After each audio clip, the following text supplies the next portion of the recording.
in the shadows of the darkness all around, waiting and watching, trying to take us down. Haters gonna hate no matter what you do, but we ain't looking back now that we've made it through. Rising up, no stopping us, we're on our way. Doesn't matter what they try to do or say, we're just getting stronger, can't touch us any longer.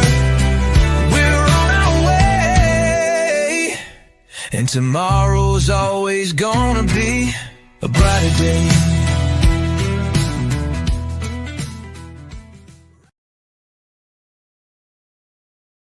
What's up, jerks, tonight? How you doing? It's been a couple of days. Look at my hat. My hat's all screwed up. Yeah, let's just do it this way. What's up? I'm just flying by the seat of my pants, and I'm back. I'm back tonight. We're gonna do the Canton Select Board. I was taking a little nap. Like, I gotta get back to Canton. We're going back to Canton tonight. Yeah, I'm doing well. I want to thank everyone for supporting us.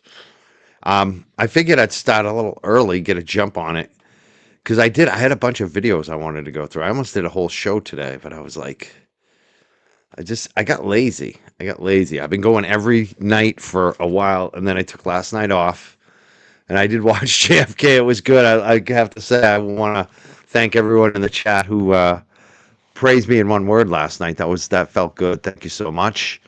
I was watching that last night. Enjoyed JFK, but I wanted to play this. This is going around. Figured this would be a good little video, whatever we call this, little video, a little video from the past, because I hear a lot of bullshit online, how Turtle Boy's always right, how Turtle Boy gets all of his facts right, he never screws up. He's a fuck up. He's always fucking up. Anybody that has been around him or knows him for any period of time knows he's a fuck up. And this is the perfect example of this jackass. Just let's watch this for 14 minutes. Let's see what he has to say. I haven't said anything about you in a year. Oh, okay. Right. Oh, this is the wrong video. This is the same. I thought thought this was the Birchmore one. Fuck, I fucked it up. Oh, man. I'm flying by the seat of my pants. Where is the video? That's the wrong video. That was the video we played the other day. I thought I had it. You know how you think you save something in your bookmarks and then you can't find it later? God damn, I bet she's the same one who posted it. Let me just remove this and let me look for a second. I want to find this video. It's the wrong video. God damn it.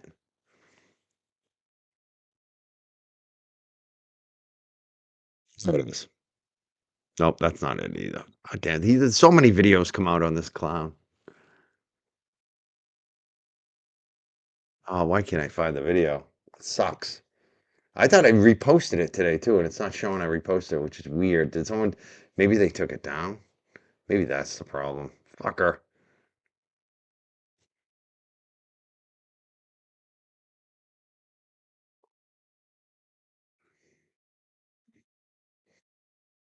I'm not going to give up. I'm not going to give up. We're going to find this video.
the Gretchen Voss article is going to be cited heavily in it. Hold on.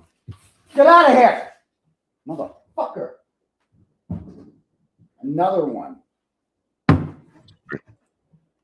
Okay. So Judge Gilday's decision is going to be, the Gretchen Voss article is going to be cited heavily in that because there are many omissions there. I mean, that we did not know some of that stuff happened when we did our argument.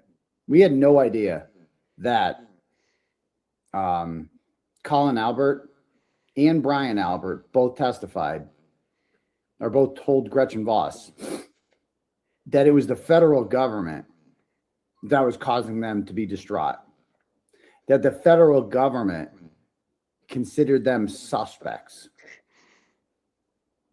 that the federal government was using my articles and my tweets in a grand jury presentation to confront these people and, according to them, accuse them of being murderers.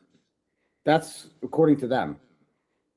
I mean, let's go back and look at the exact quote so we don't get them misquoted here of Big Bad Brian Albert.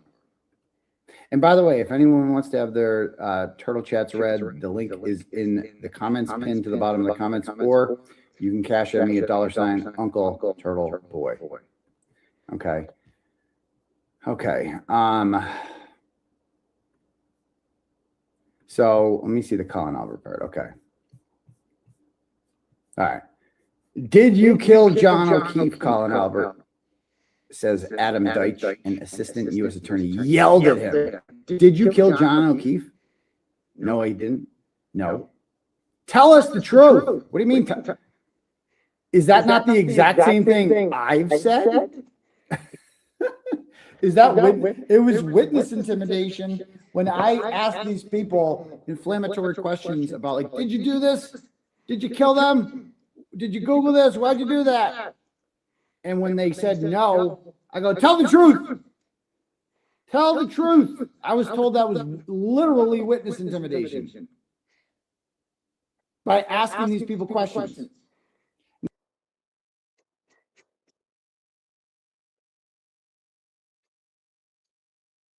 Yeah, this has been kind of a catastrophe starting the show today. Sorry. I was on mute.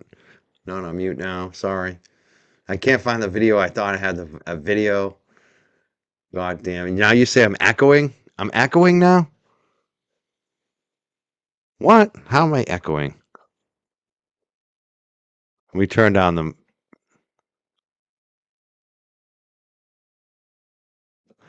God damn it. Let me turn off... this... I'm having some issues. No, not me. I'm not... Oh, the video was echoing. Huh. Not of the video I wanted either, of course. I can't find the video that I wanted. I was trying to find the Sandra Birchmore. I had saved it earlier. And then, of course, bookmarks, didn't save it. I mean, this happens a lot. I don't know what the issue is with Twitter. You search for anything, you can't find it. Their search function is useless. I couldn't even, like, I know it's Jake's son who posted. I can't find that account. Fucking pissing me off. I'm just pissed. It's my fault. I should have been set up a little earlier. I should have been. But whatever. We'll have time to play it another show. We'll just play it another show.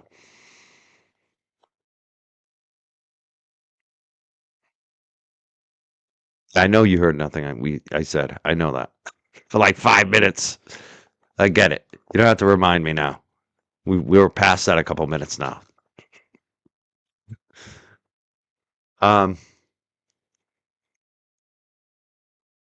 Let's see what's going on in Canton. I'm kind of losing my shit right now. I wanted to play that video. I want to play a few videos, but it fucked me up because I didn't have that video. I thought I did, and that wasn't the video. It was the video I saved, but they didn't save it.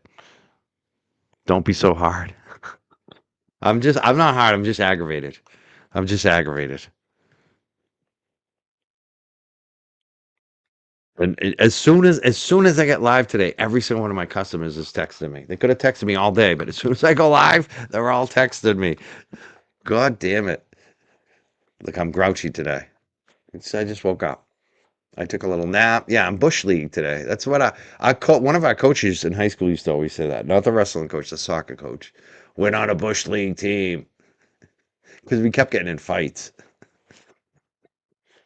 We had a rumble senior year. I don't know if people. Well, actually, it was junior year. We had a rumble. North Reading. North Reading. We got in a fight with their team, and I was one of the people involved. He told us we were all bush league after. That's bush league. Hey, sometimes soccer can get, a little physical.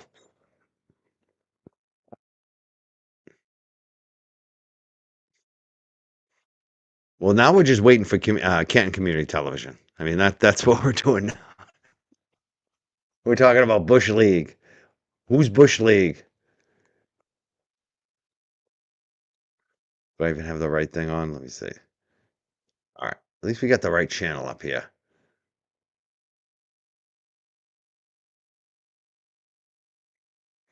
Oh yeah, Canton. What time is that on? Is the Stoughton hearing tonight? That'll be interesting to see what happens over there tonight.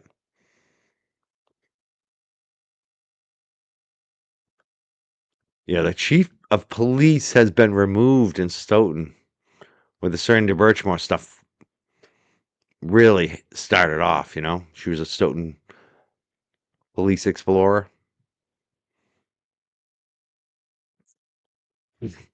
Possibly, we'll see what happens. I'm wondering what is the Stoughton? Is it Stoughton TV? Let's look it up. That might be actually more fun to watch tonight over there versus Canton.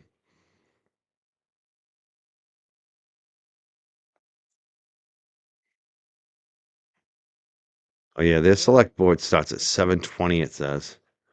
So maybe we will. Maybe we'll go back and forth.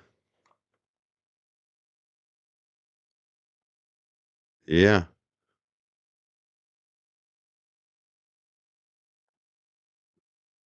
Oh, of course he's got that up. Oh, good for you, Mazza. Fucking copycat.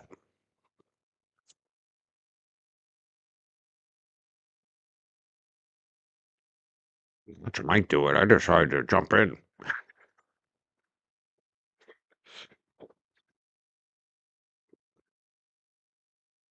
Yeah, I think what we might do is just watch the Canton Community TV for a little bit for the public comment, and then maybe switch over as soon as they start up in Stoughton and see what's going on. We can go back and forth tonight too, and I could check to see if Canton Community what the agenda is tonight to see if there's really anything that we should be checking out. Because sometimes Canton is exciting. Sometimes there's some things going on with the police chief that go beyond public comment, but sometimes Thank there's you. not. Good evening, ladies and we go. gentlemen. This is a regularly scheduled meeting of your Canton Zoning Board of Appeals. This is weird. Tonight is July 25th. I don't know why they're showing the zoning board. I just muted it. Usually they'll update it in a second here.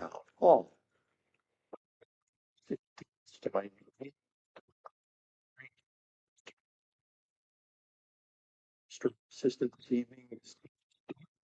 And my name is Graham. And tonight we have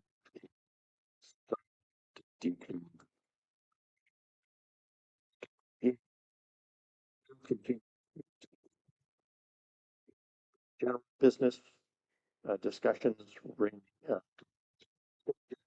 before the dates are passed. And public hearings and going into executive session to discuss.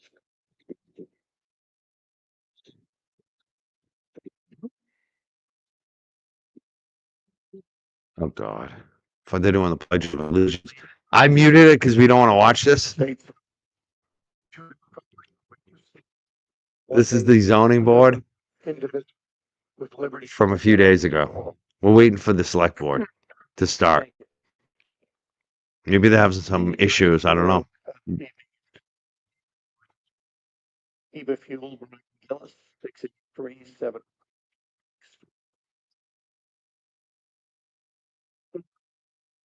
On petition of. I'll unmute. Nathan Borges, Hibbert Fuel, and Brian Gillis, modification of site plan approval, special permit and/or variance if necessary are requested on the applicable provisions of the Canton zoning bylaws to add a pizza shop to the existing retail portion of the building, which was approved in 2025 on property in a limited industrial district located at 683 705 Turnpike Street, Canton, Mass. Map 76, Lot 03. Public hearing will be held on Thursday, July 23rd, 2026, at 6 p.m. in the Sala Meeting Room, second floor Memorial Hall, 801 Washington Street, Canton, Massachusetts. This being the time and place, I also have an application received by the Board of Appeals on July 23rd, 2026, and a certified list of abutters prepared by the Canton Board of Assessors, indicating that all those entitled to notice under the applicable provisions of Mass General Laws, Chapter 40A, have been so duly notified. Good evening, and you are? My name's Nathan Borges. I'm Hi, the David. contractor. Nice to meet you guys. Nathan, sorry. I don't know why the Canton Select Board hasn't started yet. They're still showing the zoning board from a few days ago. We're still waiting for the select board for the public comment. Inside the building. And not much really going on at the select board beyond this public comment. They're going to talk about pickleball courts again. So we definitely will jump over to Stoughton as soon as the public comment's over here. If they ever do a live feed, because so far there's nothing live happening on Canton Community Television right now. I don't know what's going on. So this was the previous store at 693 that we approved. Yes, sir. And you're taking a portion of the convenience store square footage and converting it to. A similar use Oh, justice, I know. for. I hope we don't a miss the public comment. takeout I don't know what's going on, why it's not live. Restaurant. Okay. We'll let Mr. Corey jump in at some point too. We're gonna We didn't have the take a look manpower tonight. at, I don't know. If it's specifically takeout. They said they were going to do a live select board meeting Some other. at 7 conditions PM. that It's we now can 7:05. see. There's no select This board is meeting happening. Permitted use in a, let's see, limited. I'm going to step aside and see what's going on, see if I can find out anything. I'll be back.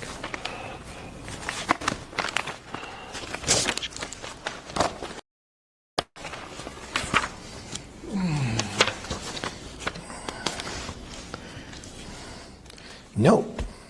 In C, B, I, no, it's not a permitted. Fast food establishment is not. All right, so this would, But really, pizza isn't fast food, is it, if you're going to cook it right there on the premises? It's a pizza right, shop. and I would never call it fast food. And there's no seating or anything like that. It's strictly takeout. So, restaurant, a simple place of food, a beverage. Outdoor, without regular mechanical or live entertainment, with or without. But it's a Board of Appeal restaurant type use. I think it would fall under that for the limited industrial district. I agree. Okay. I think the only thing that I want to take a look at, we could discuss, is was there any implication based on parking requirements? And traffic. It would be different Yeah, I don't- from that and a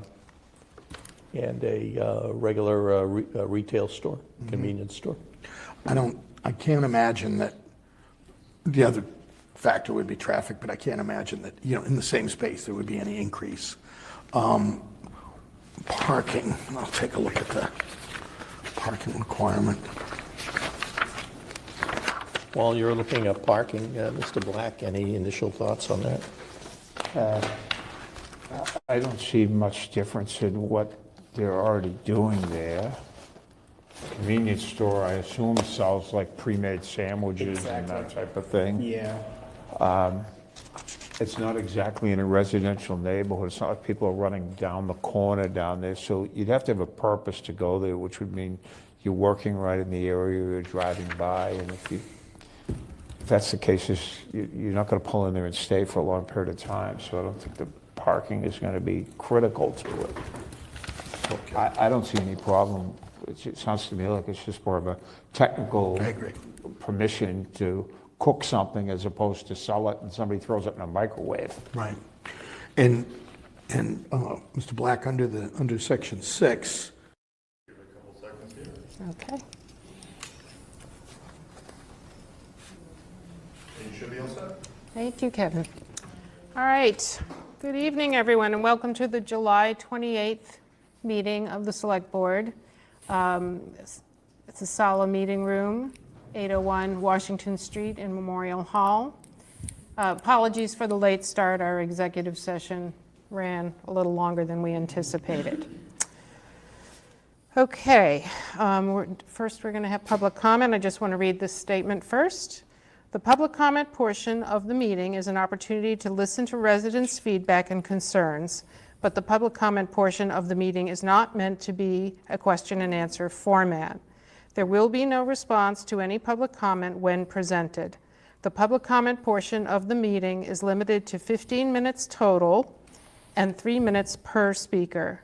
I would encourage those that do wish to speak to be mindful of others in the room who wish to do the same, so that we can make the most of the time allotted and hear from as many people as possible.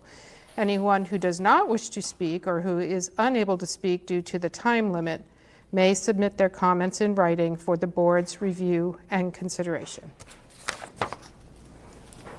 Good evening. My name is John Schleicher, 50 Highland Street. First, I would like to say that the pickleball community really appreciates the efforts and support of the Select Board in furthering our cause for permanent pickleball courts. That being said, I'd like to make 2 points. The Parks and Recreation Department is looking for approval tonight to move forward with its request for $400,000 from the CCPA to redo the Sala Field. This field is located behind the Kennedy School and is adjacent to 2 Little League fields and the big baseball diamond. I would ask each member of the Select Board to visit this site, take a good look at the field's actual condition before voting on moving forward with this request.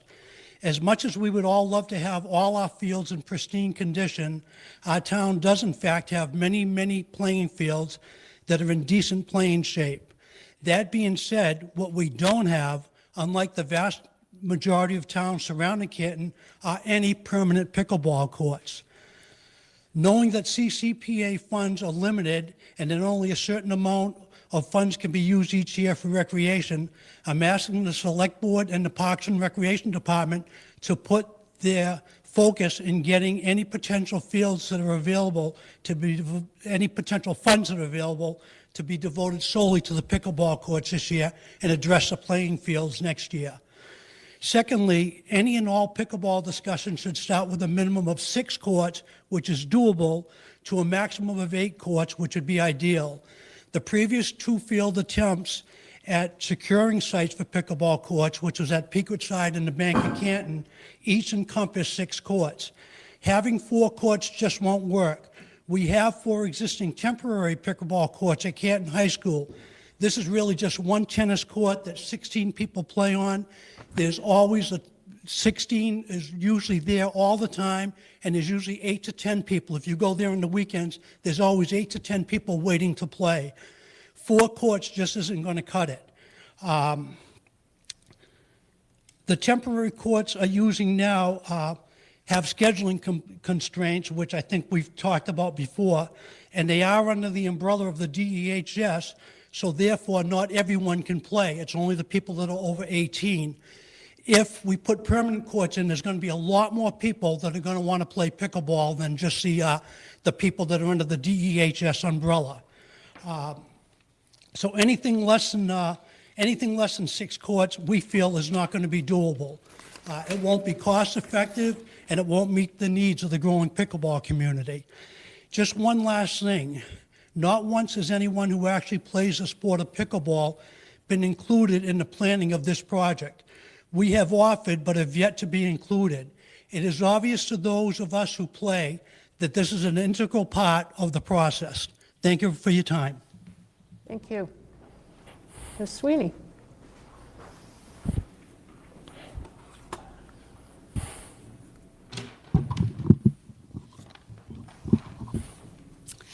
Brenda Sweeney, Canton, my opinion.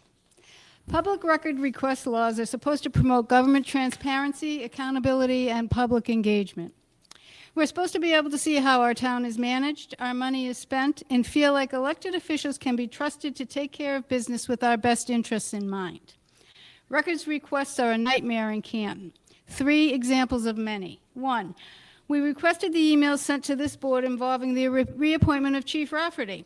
When the town replied $300, we refined it to just the number of yes/no votes. The town response, we didn't count them. The truth, 0 transparency. They were putting their queen in, period. 2, emails were requested regarding a private citizen removing snow from the Kennedy School. The town replied, 644 emails, $350. When we paid, the town replied, nothing responsive. An appeal to the state followed, and the state's response, the town neglected to use the word snow in their search. After a proper search, there were 0 emails. Hard to fathom why they would do a search for removal of snow without the word snow, or why it cost $350 for a search that generated 0 emails. 3, they don't need to know that. Remember that off-the-cuff remark by our moderator during Article 24 discussions at the annual town meeting? That comment prompted a request for discussions on Article 24. The town replied, over 2,700 possible emails, demanded $6,800, then closed the request without allowing it to be refined, a classic delay tactic. That action forced us to start over with a second request, refined. 15 days later, they said $62 plus another 15 days for 45 emails. Given the abusive administration of power we've seen used to manipulate the public, it's no mystery why trust issues surround Canton's town hall. Besides copious volumes of documents not available on our town website, we struggle to get access to our town communications that are part of the public record. Lack of transparency is a slippery slope. The more our town clerk chooses obstruction over accessibility to records, the more suspect leadership becomes. Equally disturbing, given the town's history of single-digit election victories, was the display of disdain towards accommodating early voting by our chief election official, the same town clerk. Holding office is a privilege granted by our trust. Privilege abused destroys that very trust. We'll be back because public records access is our right, and whether or not our town moderator or our town clerk like it, we do need to know. Thank you. Thank you. Mr. Karen. Hi, Alan Karen, also from Canton. A bit of a follow-up. I believe that that when somebody wants to know the information about how much does it cost for a detail to sponsor a private event, that the sponsor should be able to find out on the Canton Police website a ballpark figure of how much it's going to cost. Frustrating thing about a few months ago, we had the DA's forum in the library. I was part of the planning for that DA forum, and at the last minute, because I'm happen to be incidentally the treasurer of the DTC, I heard a question somebody asked was there going to be a police detail at the forum? And I'm thinking, 1 officer, 2 officers, and I'm thinking, that's going to cost like over $500 to at least $1,000. And there's nothing in the DTC budget that's going to be able to cover that, really. And so this afternoon, I tried to call the Canton Police Department, and I called the dispatcher and asked, well, do you know offhand how much it would have cost for the detail? Hypothetically, it was at the library and it was in the evening. And he didn't know that. So it says, we'll get you to the dispatcher. So I left a message in the machine and I haven't gotten a call back. So it's like, I'm sure they're thinking I need an exact figure. I don't need an exact figure. I need a ballpark figure where it's like hourly rates for the 4 hours, regular overtime, what the administrative fee is. I get a better answer out of Westwood. That's number one. Number two, Well, apparently a super PAC has just been formed on July 15th.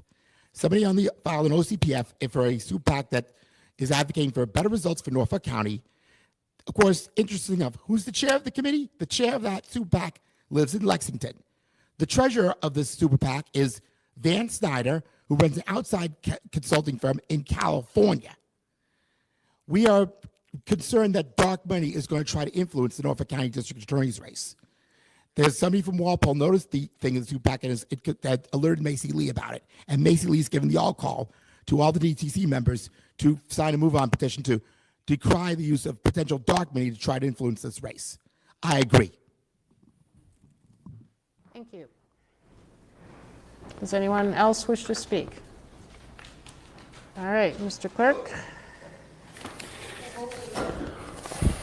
Yes, Madam Chair.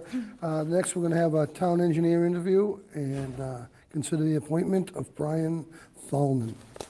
Is Brian here to lead it? Jody's getting him. We're going to be joining the Stoughton Select Board meeting in a minute as soon as it starts.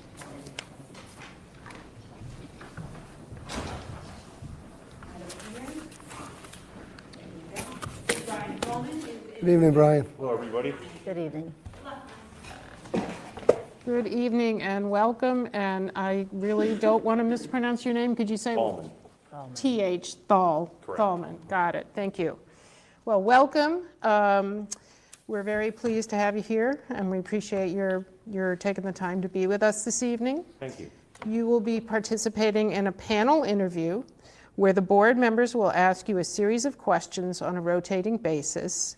If you don't understand a question, you may ask the question to be repeated for clarification. If any member of the board, any of the member of the board may also ask a follow-up question to your answers. You should also be advised that this is being filmed for Canton Community Television. All right, let's start with you, Julie. Thank you, Madam Chair. Would you like to do an opening statement? Oh, my apologies. Yes, I sure would.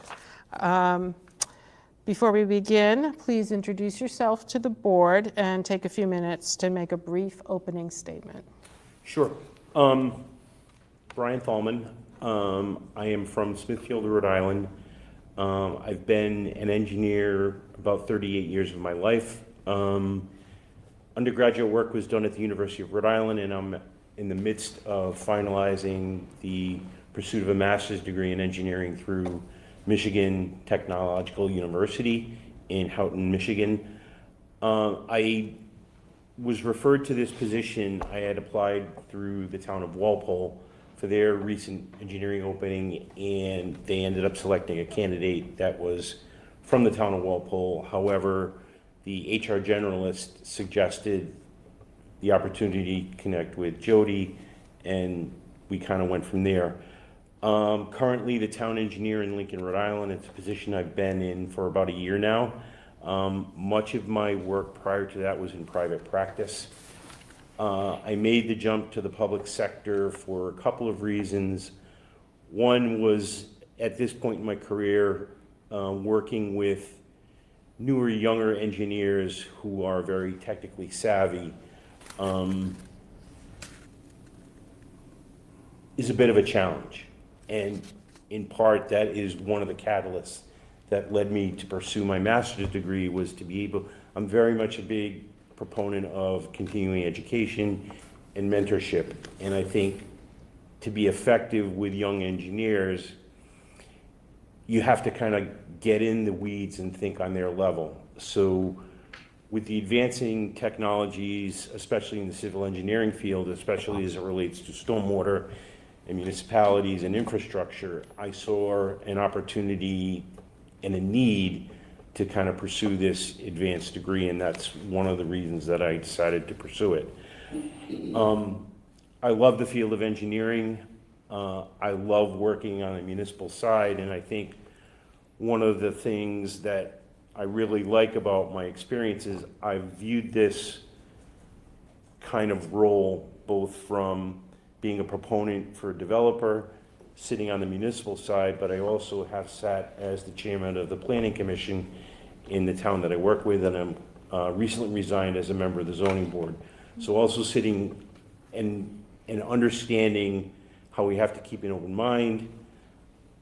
Not everybody appreciates development, but development that is responsible is a vital component of every community. We need to be able to provide the 25,000 people who are our bosses an opportunity to be heard, but also provide them the services that they need, and that takes a balance of both residential, commercial, and development that supports and can be supported by the infrastructure. Very good. All right. Now, Julie. Okay. I'll skip to my question. Well, it was nice to hear that your background. Thank you for sharing that. I'm going to go like deep into some questions now. If we're talking about creating a new project in Canton, if the cost estimation of a project is higher than what is budgeted, how would you begin to alter the design to meet the budget while keeping the intent of the project? I think what we have to do is use all the tools that are in our engineering toolbox. And one of the proudest accomplishments of my career is having spent a considerable amount of time in the field and understanding how things get built and how can we use technology but also come up with something that is reasonable and can be afforded. And the focus of my master's program has been climate resiliency and how communities can adapt existing infrastructure systems on a cost-effective basis, yet still get some bang for the buck related to water quality. Awesome. I think you might already have some fans in the room. Do I do two of my questions in a row? Why don't we swap it up? Okay. So, Mike, you're up. All right. What is your level of experience designing and Started, permitting municipal infrastructure Yeah, we're gonna switch projects when it and starts. working with state agencies, contractors? They're late. So in 38 years, I've pretty much done and seen everything. My last step in the private sector was with a firm in Canton, Rhode Island called Dupree Engineering. My book of business related to two communities in Rhode Island, and I basically served. They didn't have a municipal engineer on staff, so I kind of served as their municipal engineer. One community in particular is Johnston, Rhode Island, that had a habitual problem with flooding as a result of urban sprawl and not being able to upgrade and maintain drainage systems. And we worked with the Rhode Island Department of Environmental Management, the Rhode Island Department of Transportation, and the Coastal Resources Management Council, because ultimately the receiving water was Narragansett Bay, to come up with a system that allowed them to not meet the full intent of the regulations. And this is where it goes to, how can we get some bang for the buck? But let's look at storm events where we can manage 98% of the events that come.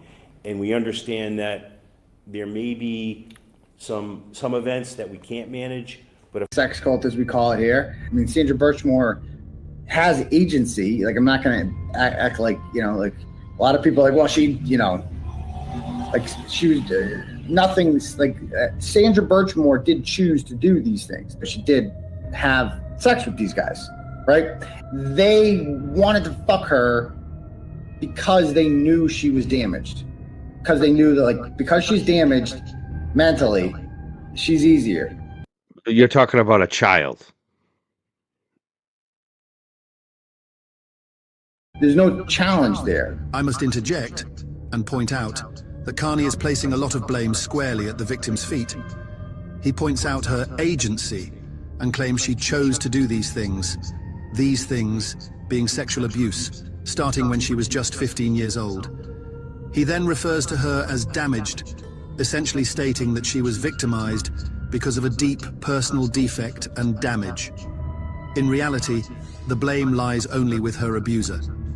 His personal defect caused Sandra to be victimized, and the only damaged one is the adult who chose to prey upon a teenage girl. He was at all times the adult, and as a police officer and instructor, in a position of power and trust. Carney does not appear to grasp this and seems to sympathize with Farwell multiple times throughout his video, despite Farwell being a sex offender indicted for murdering his victim. He goes so far as to voice his suspicions that Sandra may have been Aiden Proctor or Aiden Farwell. setting Farwell up to get busted for rape, completely glossing over the fact that Farwell did, in fact, rape her. Oh my God. That's not a date I'll ever forget. This is just like, this sound like the fact that she said it like that, it almost sounds like she's setting him up. This shit's funny. This is the guy they say he's right. He's always right. He's never wrong. Never gets anything wrong. He thinks this shit's funny. He thinks Sandra Birchmore is funny. Something to smile and have a chuckle about. Like, it almost sounds like she's, it was April. It's not a day I'll ever forget. It was April 10th, 2013. It's like, I'd be like, are you wearing a wire? Like, that's suspicious. Like, it's not a date I'll forever get. April 10th, 2013. She like puts it in writing. And this is the other thing that makes it sound like, bro, are you wearing a wire? Like, I was scared to say no. It's just like, that's the exact type of thing that you write and put in writing on the record if you wanted to get him busted for rape. You know, it's just like, and this guy doesn't pick up on it. It is at this point that Carney begins to dismiss pedophiles as mentally ill, while also explaining that in his opinion, having sexual thoughts about children is permissible, but acting on it is not. It sounds quite a bit like a man who may someday be exposed for having such thoughts, perhaps via child pornography in his devices, and wants to minimize the thoughts versus action. If people have thoughts in their heads like that, holy fuck, about like getting turned on by kids, and that's what a 14-year-old is, they're a kid, right? They have a disease, in my opinion. Like, they have... So there's no excuse. He knew this kid was 14, and he thought this shit was funny. Mental problem.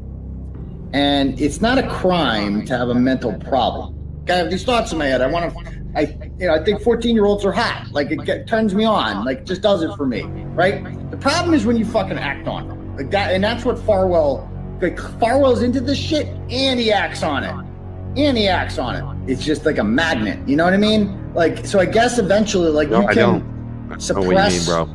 These thoughts in your head about what you want and try to pretend like you want something else.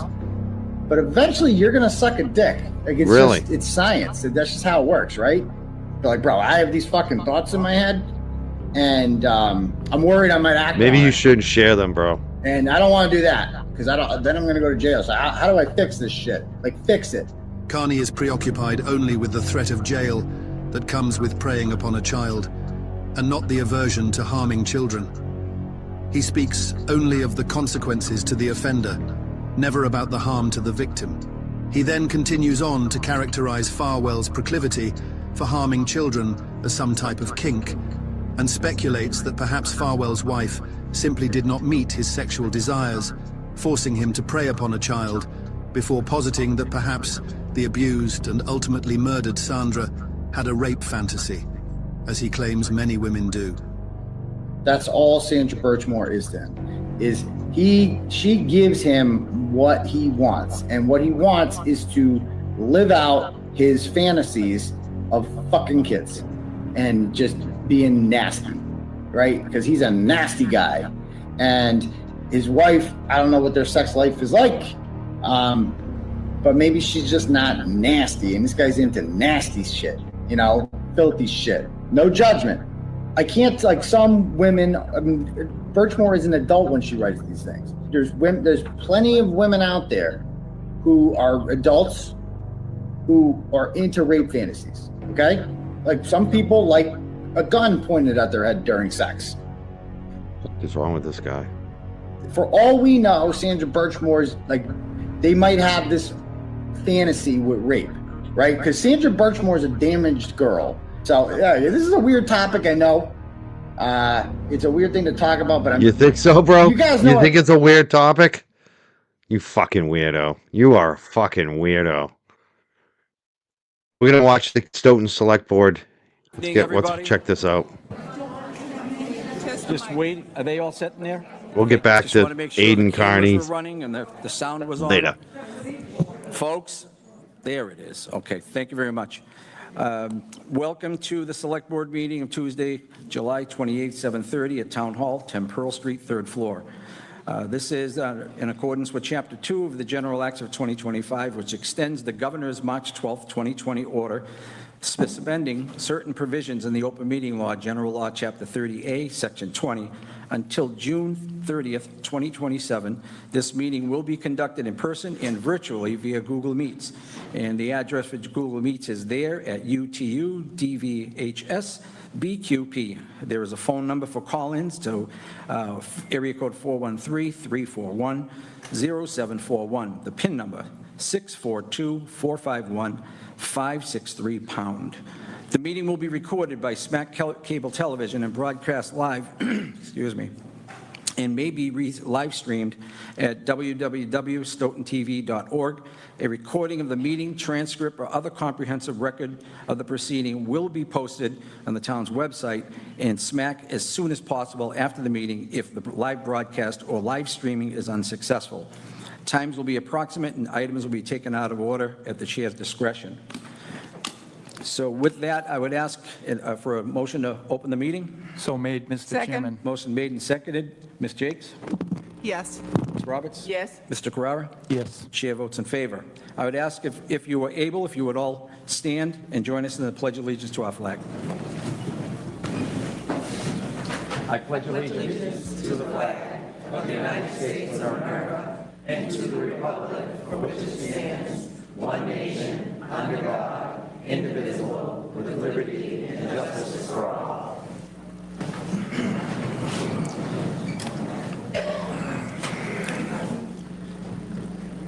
Okay. Thank you very much. I just want to read a statement, and we want to make sure that everybody has the right to be heard. You will all have the chance to be heard in citizens' comments, but this is because if we go crazy, we could be here. We have a lot of regular business, people that have hearings before us and so forth. So we will, we're going to have it timed, and I'll explain this to you, though. So before we go into citizens' comments, I'd like to remind everybody of state that some of the ground rules for this agenda, which I, as the chair, would like to take and voice as a preface before we begin. This is not a law that requires public meetings to have public comment period, but it has been a long-standing tradition in Stoughton, and it will continue. And as a matter of fact, we were doing it before it was recognized as an item. Citizens' comments is a limited forum to comment on topics within the board's jurisdiction, which this is, and not otherwise listed on the board's agenda. To ensure compliance with the open meeting law, privacies, and other legal obligations, board members will not engage with a speaker which is other than citizens' comments. The board will not deliberate on the topic that is not listed as an agenda item, each one brought up during the citizens' comments. Select boards can establish reasonable time, place, and manner restrictions on the public comment, keeping meetings orderly. All comments shall be addressed to or through the chair or acting chair of the board. I'll try to give everybody all the time they need with a full agenda as we have always done so. I'll ask speakers to limit their comments to 2 minutes, which is what we did during the school process as well. So that is in the same process that we used then. So we're being consistent.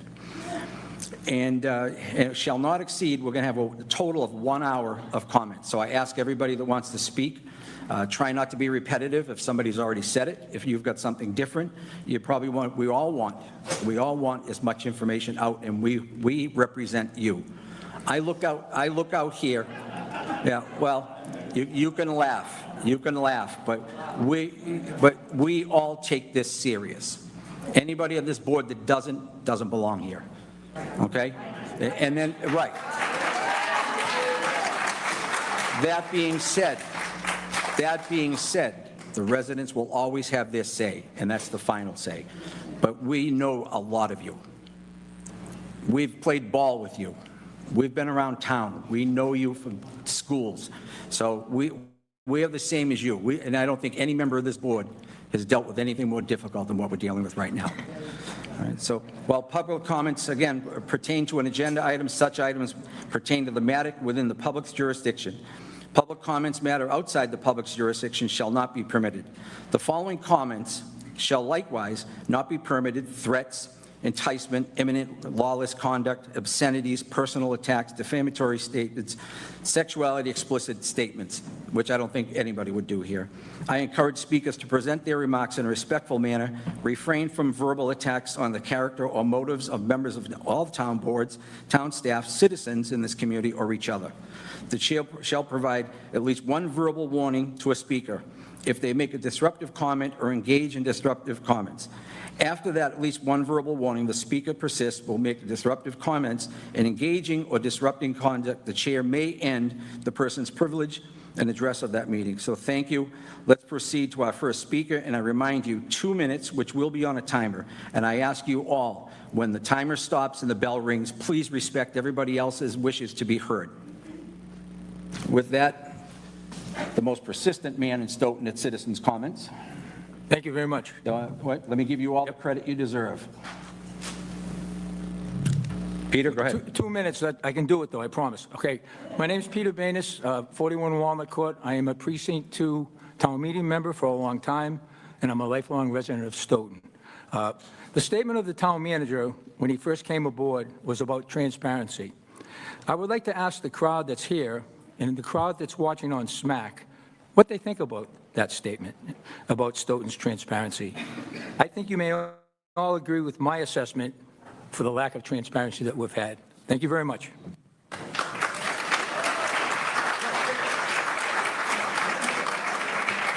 Come forward.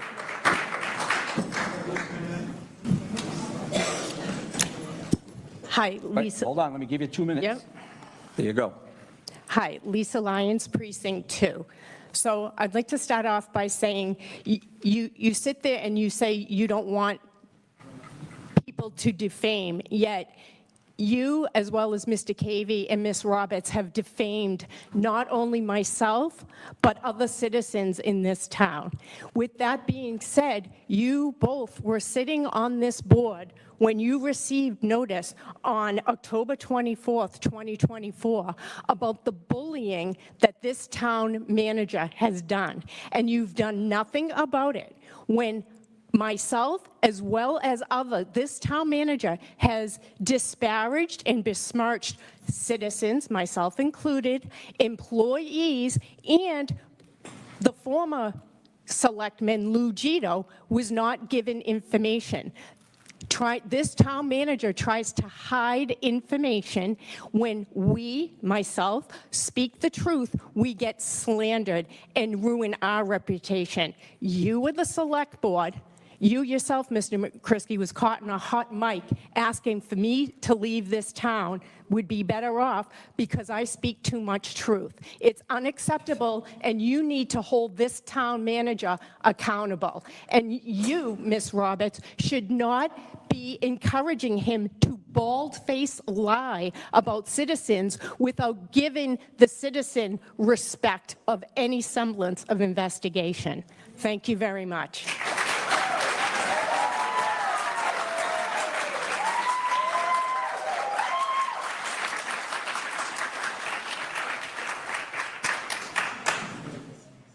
Peter Ventresco, Hold on, 587 Canton Street. Can you Peter, hear me? hold on. There you go. Just giving you your full 2 minutes, so don't get All yelled right. at. Peter Ventresco, 587 Canton Street, town meeting representative. This board elected to hire Tom Coulter, knowing that he has anger management problems. That's why they got rid of him as the administrator in Kingston, yet you still hired him. Nobody can figure out why you did that. But also, a couple of years back, he threatened me twice to destroy me personally and my show. And I wrote a letter, a page, and then when I got it all done, I decided not to send it here because I knew you guys wouldn't do anything. But a year and a half later, he went after Scott Carrara in his seat for 5 minutes, ranting and raving him, degrading him. And the chairman at the time was Steve Gavey. He never once banged the gavel to say, Mr. Calder, you're out of order. I think he did that because he got no spine, because either he wanted the town manager to go after Scott, or he was afraid if he gavelled him down, the town manager go after him. Now, the thing is, in you, Mrs. Roberts, you obviously take these things seriously. That was just 6 months ago when we brought it up again, me and Ms. Lyons, and I try to say you weren't telling the truth, but you shut me down and went for recess. That's how you shut people down. So all three of you, Gavi, and Mr. Krisky, are at fault for this. If you had taken actions when he threatened me twice, we wouldn't be here today because he would have been long gone. Thank God he picked the wrong person, and that's why everybody's in trouble. Thank you.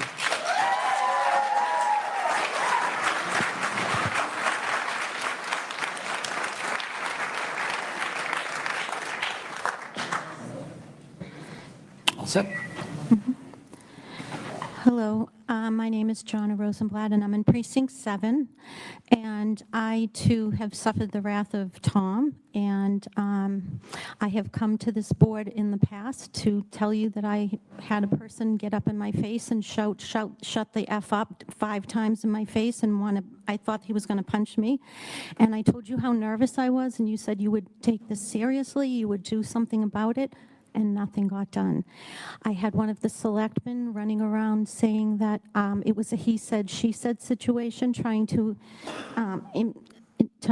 make me look bad and trying to make it look like I was lying. And when I came to any of you, well, not all of you, some of you, like you weren't even here. So, I mean, I'm not talking about everyone. But the problem is if we come to you like we're supposed to and ask you for help or ask you to intervene in some way, you don't do it. I echo Peter's words. This is why we're here, because you didn't do your job.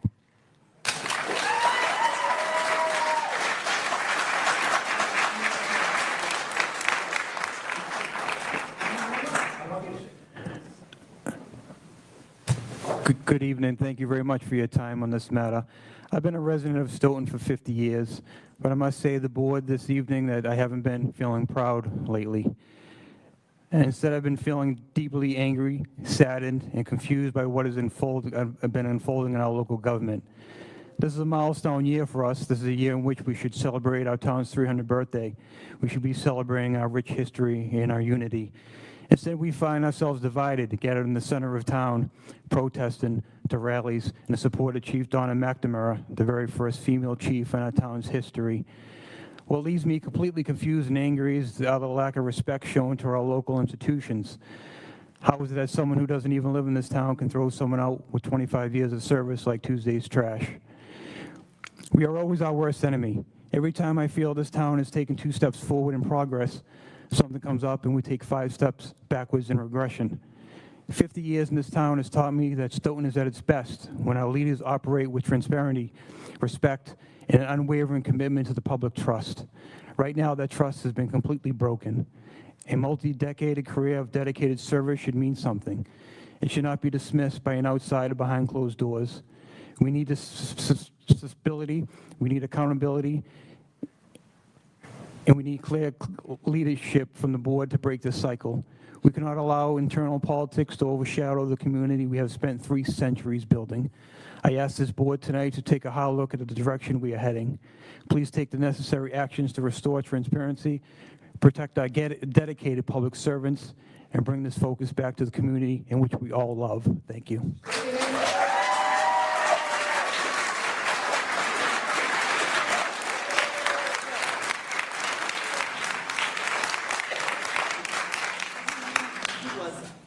Mike LaFleur. Mike LaFleur.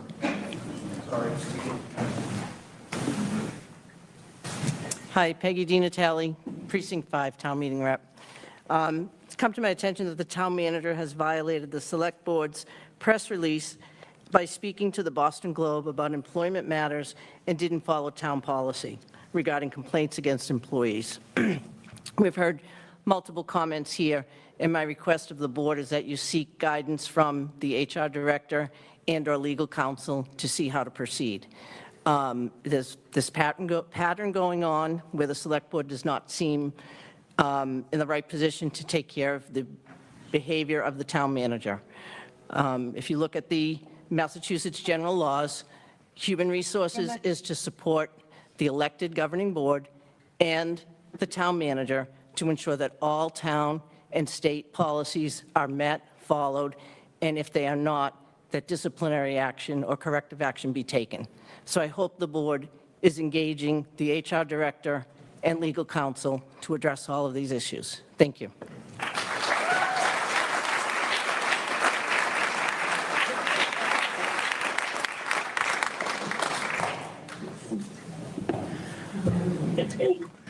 Hello, my name is Vaughn Anokian, Precinct 4, Town Meeting Representative. I know all of you sitting here. I was on the Finance Committee for 9 years. I worked with everyone here before me. I've worked on political campaigns. I've worked on Martin Luther King commencement things. I've worked on budget things with everyone here. And I come before you today to essentially say I'm very disappointed. I've heard a lot about bullying here today. And a few months back, the town manager said cruel and demeaning words to a woman town meeting rep. She can't be here tonight, but authorized me to speak on this. She's my wife, Katie Pina Anokian. She sent an email to the board. The board did not reply. A week later, she sent a follow-up email. Still no reply from the board to her. Then finally a response showed up, but it wasn't addressed to her. It was from, don't forget to silence your ringers. It was from the chairman of the board to the board, telling the board that he had spoken with the town manager and a town meeting rep, and that Katie had interrupted some conversation, so therefore no further investigation was warranted. The fact that these cruel and demeaning words were said, that shouldn't be justified. And that's why I come here. I'm just coming here to say I'm disappointed that that response or lack of response, and we hear a lot about bullying, and this that's going on now is really nothing new because it was pointed out to this board in the past. Thank you very much for your time.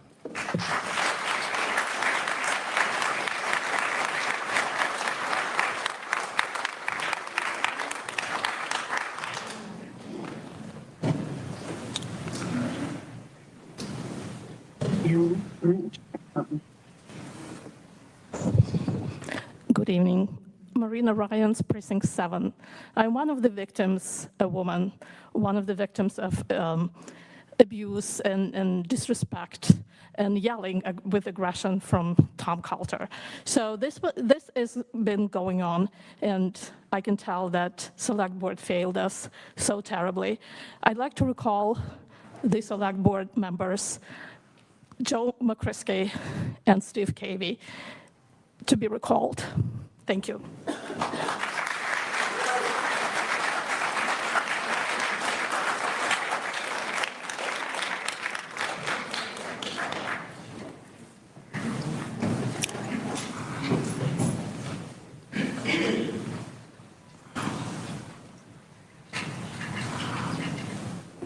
Good evening, Betty DeRoma, District 4. For 35 years, I was an HR director. I would never have authorized anybody touching a 25-year employee in a protected group without first consulting with an employment lawyer. His actions are reckless. Doesn't care that they're reckless because if she sues, it's not going to be his taxes because somehow or another he is a town manager in a town that he doesn't live in.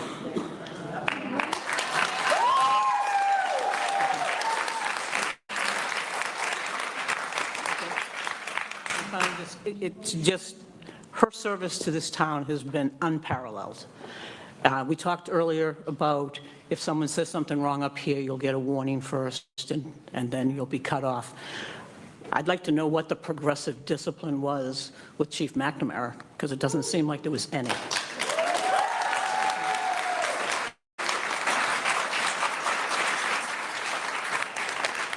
And lastly, Steve Cavey isn't here, but since the town manager is working on his campaign, I sure as heck hope that he recuses himself from any vote about whether or not to renew this town manager's contract. Thank you.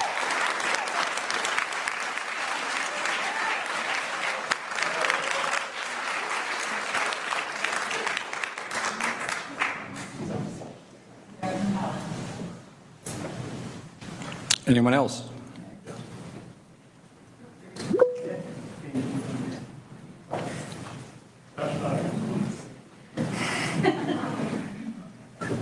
Good evening. Thank you for your time. My name's John Anzavino. I'm Precinct 4 Town Meeting Rep, a former board member, and I also served 9 years on the Finance Committee, so I've dealt with a lot of you as well as the town manager going through budgets. And I just want to say one of the things that really concerns me here is we all know that Chief McNamara is not working at this time, supposedly at the town manager's direction. We have an acting chief, I guess, appointed by the town manager, which kind of baffles me since the chief's position is the board's responsibility. And really much coming out from all. I guess I'd say, how come we have a chief that's out using her own time to keep getting paid, by the way, and yet we haven't heard anything about the town manager who has had a complaint filed against him, but yet I believe he's still working. And it just baffles me why we would have an esteemed member of the town put out of work, and with the accusations going back, we still have somebody else that's still working, as far as I know, unless you can correct that. But thank you for your time. I appreciate your time.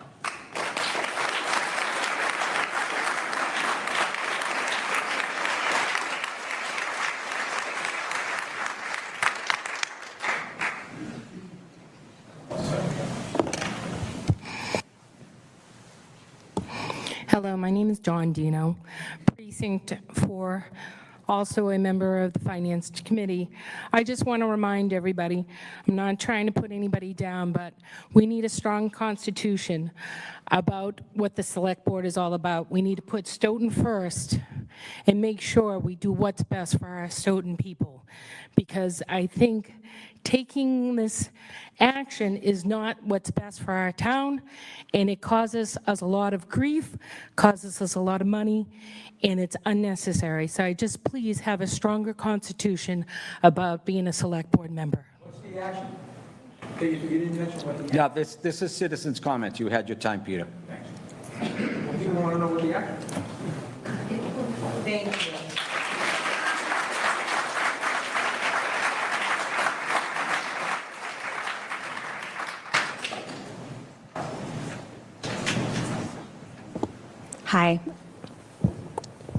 Hi, Justine Penny, Precinct 1, Town Meeting Rep as well.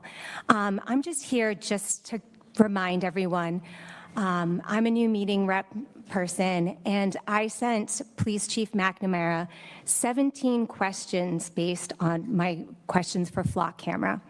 And I was very nervous to do that to a police chief. She not only responded to every single question, she got another expert on there to also back up questions that she wasn't confident on. I felt very calm, approachable. Like, I just felt like I could reach out to her no matter what. There's never been any intimidation. I've seen her at the elementary schools. I've seen her at community events. You all have interacted with her. She is outstanding. And as a female, having another female to look upon in a role of such command is impressive. And it makes me feel like I can reach out to someone in such a high level. And I just wish that you guys just remember of all the great stuff she's done for the town and all the things that we could all do together in the future. She's a great leader for all of us in Stoughton, and I hope we can retain her. Thank you.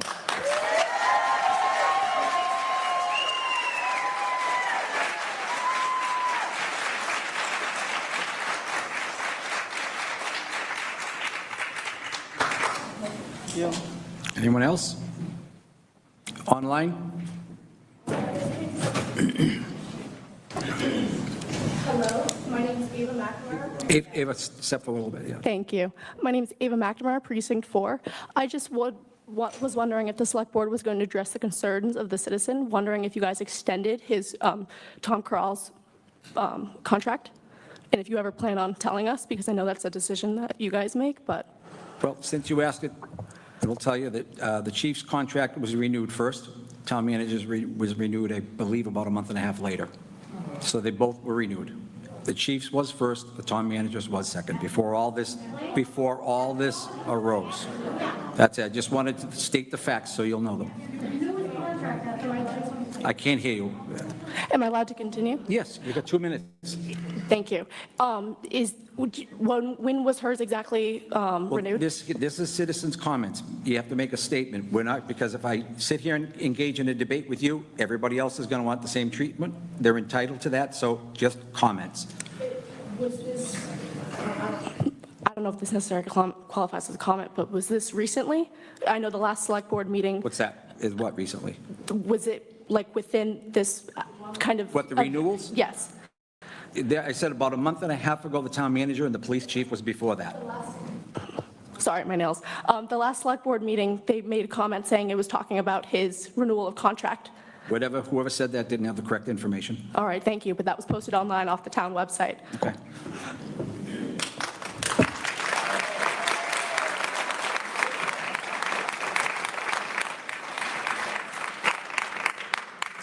Is there anybody online that would raise their hand so we could see them if they have a comment?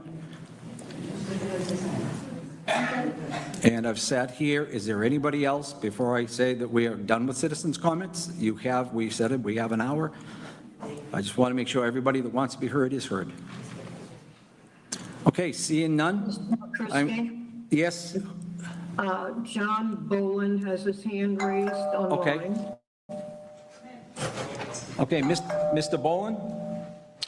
Yeah, hi, my name is Jonathan Bowen. I live at 533 Okay, Schools. Jonathan, hold on 1 second, because for some reason...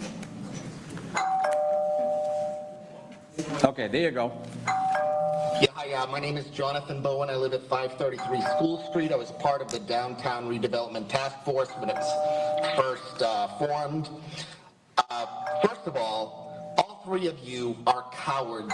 You should all be resigning tonight. I am disgusted by your lack of action over the years. You have been run over by Tom Coulter. He has moved the deputy chief down to Kingston. He is trying to move the chief out of Stoughton. He's got a relationship with Michael Morrissey. They served together in the House for 5 years. Why, and I don't expect you to answer this, why haven't you people done anything? Deborah Roberts, she put up the mayor of Framingham and then reversed that and then went out and voted for Tom Coulter. I don't understand. You should all be resigning. Steve Cavey should be resigning, and whoever else isn't there should be resigning. You guys. This is disgusting. I'm done.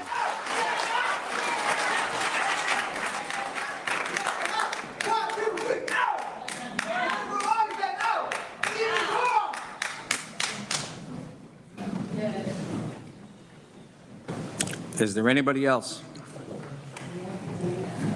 Yes, please.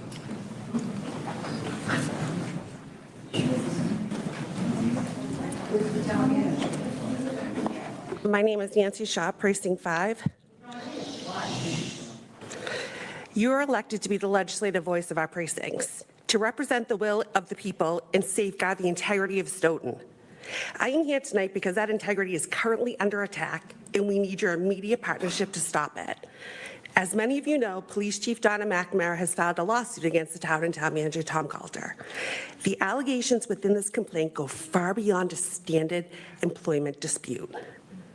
They outline a terrifying abuse of power that threatens the safety and liability of our entire community. The complaint alleges that our town manager repeatedly demanded Chief McNamara destroy an official internal investigation report regarding the Sandra Birchmore murder, calling it a hit piece.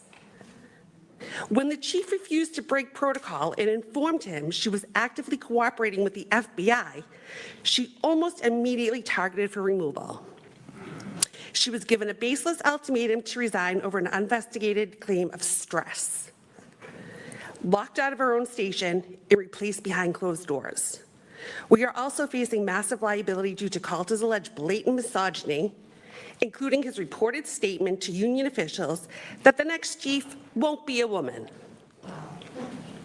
We cannot wait for the slow turning of the legal system to address town manager, who is allegedly operating as a rogue entity, actively attempting to bury evidence in a federal murder investigation, and usurping the Select Board's exclusive authority to appoint a police chief. Under Article 7, C71 of our town charter, the residents of Stoughton have the power to take control. We have the right to force the Select Board to call a special town meeting if we deliver a petition with 200 signatures from registered voters. I am calling on every town meeting representative in this room to act now. We need you to stand with us, help us champion this petition in your respective precincts, and secure those 200 signatures immediately. We need a special town meeting on the agenda to demand fully independent investigation into Thomas Coulter and to restore transparency in Stoughton. The time for sideline observation is over. We need your leadership tonight.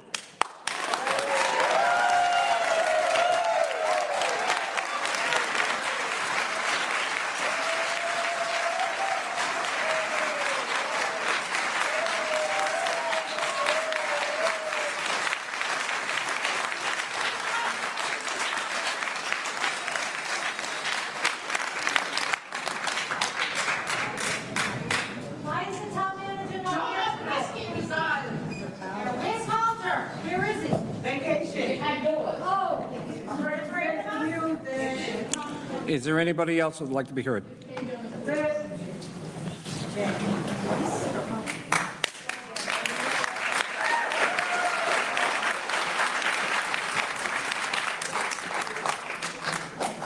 I'll be brief. Jay McNamara. Mr. McCrisky, I'm curious, you just mentioned that Donna's contract was extended at a certain time. It is my understanding that her contract was extended 1 year ago.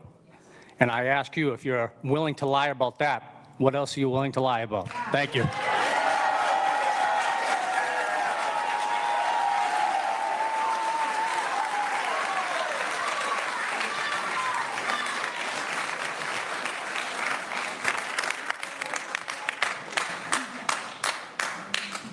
Is there anybody else who would like to be heard? You going to respond? Yes, yes, Doctor. Oh. Joe, you going to respond? This is citizens' comments, and that's where it's going to lie. Is there anybody else? Okay, is there anybody else that would like to be heard in citizens' comments?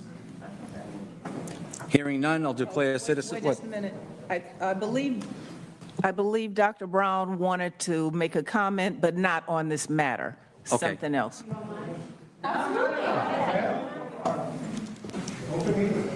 Thank you all. Of course. Dr. Brown, 70 Drinkwater, Stoughton. I'm just coming back to see, was there any progress in reference to me getting the no parking signs on the side of the street? 'Cause I've heard from nobody. Okay, we said somebody was talked to, and they were going to get out there and reach out. Nobody came. It's been Okay, since the all 14th. right It's then. been 2 weeks. I will mention it again to them. If you don't hear from them, it's Tuesday. By Thursday, contact me personally, and I'll walk down there with you if I have to. Thank you so much. Thank you. I didn't mean to take you all time. I'm sorry. Okay? Okay, that issue is over, so I will declare citizens' comments closed. And I would declare a 5-minute recess, let everybody do what they got to do, and, okay? Thank you for allowing that, Joe.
was exciting. Watching the Stoughton Select Board tonight. We started out with the Canton Select Board. We heard the public comment. Looks like their biggest thing going on in Canton tonight is the biggest thing tonight going on in Canton right now is the pickleball court. We're Stoughton, the next town over.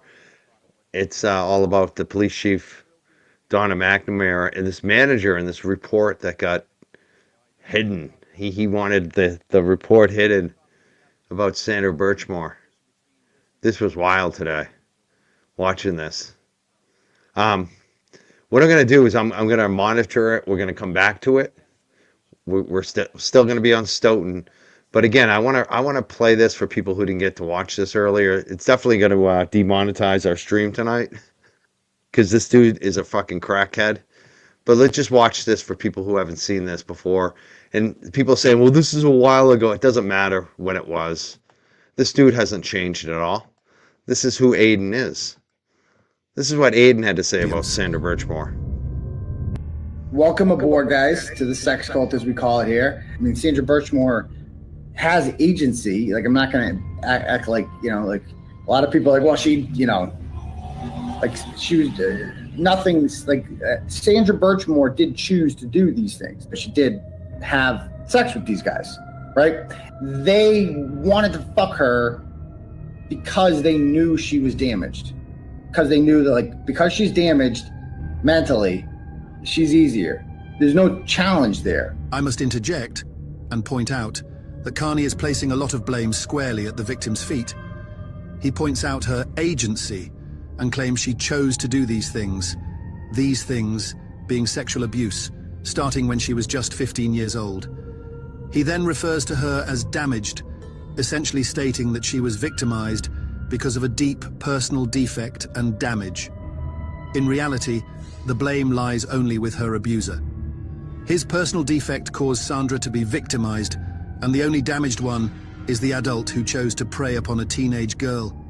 He was at all times the adult, and as a police officer and instructor, in a position of power and trust. Carney does not appear to grasp this, and seems to sympathize with Farwell multiple times throughout his video, despite Farwell being a sex offender indicted for murdering his victim. He goes so far as to voice his suspicions that Sandra may have been setting Farwell up to get busted for rape, completely glossing over the fact that Farwell did, in fact, rape her. Oh my God. That's not a date I'll ever forget. This is just like, the sound, like the fact that she said it like that, it almost sounds like she's setting him up. Like, it almost sounds like she's, it was April. It's not a day Why I'll is ever he forget. smiling? It was April 10th, 2013. It's like, I'd be like, are you wearing a wire? Like, that's suspicious. Like, it's not a date I'll forever get. April 10th, 2013. She like puts it in writing. And this is the other thing that makes it sound like, bro, are you wearing a wire? Like, I was scared to say no. It's just like, that's the exact type of thing that you'd write and put in writing on the record if you wanted to get him busted for rape. It's just like, and this guy doesn't pick up on it. It is at this point that Carney begins to dismiss pedophiles as mentally ill, while also explaining that in his opinion, having sexual thoughts about children is permissible, but acting on it is not. It sounds quite a bit like a man who may someday be exposed for having such thoughts, perhaps via child pornography in his devices, and wants to minimize the thoughts versus action. If people have thoughts in their heads like that, about like getting turned on by kids, and that's what a 14-year-old is, they're a kid, right? They have a disease, in my opinion. Like, they have mental problem. And it's not a crime to have a mental problem. I have these thoughts in my head. I think 14-year-olds are hot. Like, it turns me on. Like, it just does it for me, right? The problem is when you fucking act on it. Like that, and that's what Farwell's into this shit, and he acts on it.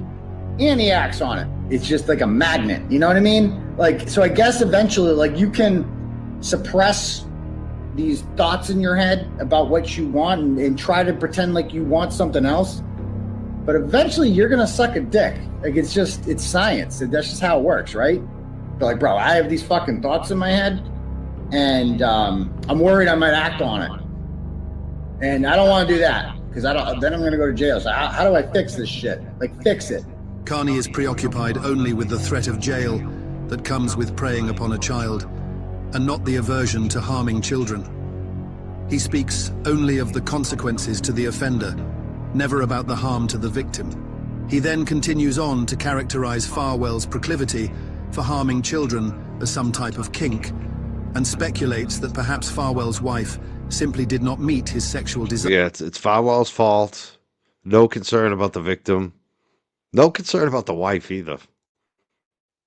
I think she's just as much a victim. Can you imagine? You find out that's your husband.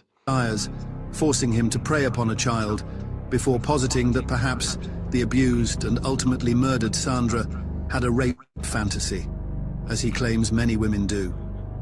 That's all Sandra Birchmore is to him. She gives him what he wants, and what he wants is to live out his fantasies of fucking kids and just being nasty, right? Because he's a nasty guy, and his wife, I don't know what their sex life is like, but maybe she's just not nasty, and this guy's into nasty shit, filthy shit. No judgment. I can't, like some women, I mean, Birchmore is an adult when she writes these things. There's plenty of women out there who are adults who are into rape fantasies, okay? Like some people like a gun pointed at their head during sex. For all we know, Sandra Birchmore's, like, they might have this fantasy with rape, right? Because Sandra Birchmore is a damaged girl. So yeah, this is a weird topic, I know. It's a weird thing to talk about, but you guys know what I'm talking about, right? There's some people out there, and I bet you one person, there's probably a couple of you out there watching this right now. You're like, I'm judging this him, is a I know, sex right? cult, okay? So I'm we can judging talk you, about bro. these things here. If it is, no judgment. It is notable that a police report has been released indicating that Carney was suspected of raping an intoxicated and vulnerable woman who ultimately refused to cooperate with authorities and go through with charges. She was going to tell Farwell's wife that he had been having didn't know sex that. with her for nearly 10 years. I Allegations. wonder what made her decide to do that then. Sandra Birchmore was a side piece, right? That's a long time for a side piece, like a long time. Carney continues his characterization of Sandra as a sexual object, further accusing her of blackmail and painting Farwell as some sort of hapless victim, before suggesting that the solution to all of Farwell's problems could have been a vasectomy, instead of just refraining from the sexual abuse of children. Carney compares his own experiences to Farwell's and ultimately launches into a prolonged graphic description of how he would hypothetically ejaculate inside of Sandra were he in Farwell's position. She blackmailed him into impregnating her. I like that we have an apologist in here who's like, when was this? How long ago was this? Like it matters. Rab, you think he's changed? Why do you think he's changed, Rab? He hasn't changed. It wasn't that long ago either. It's the same fucking Aiden.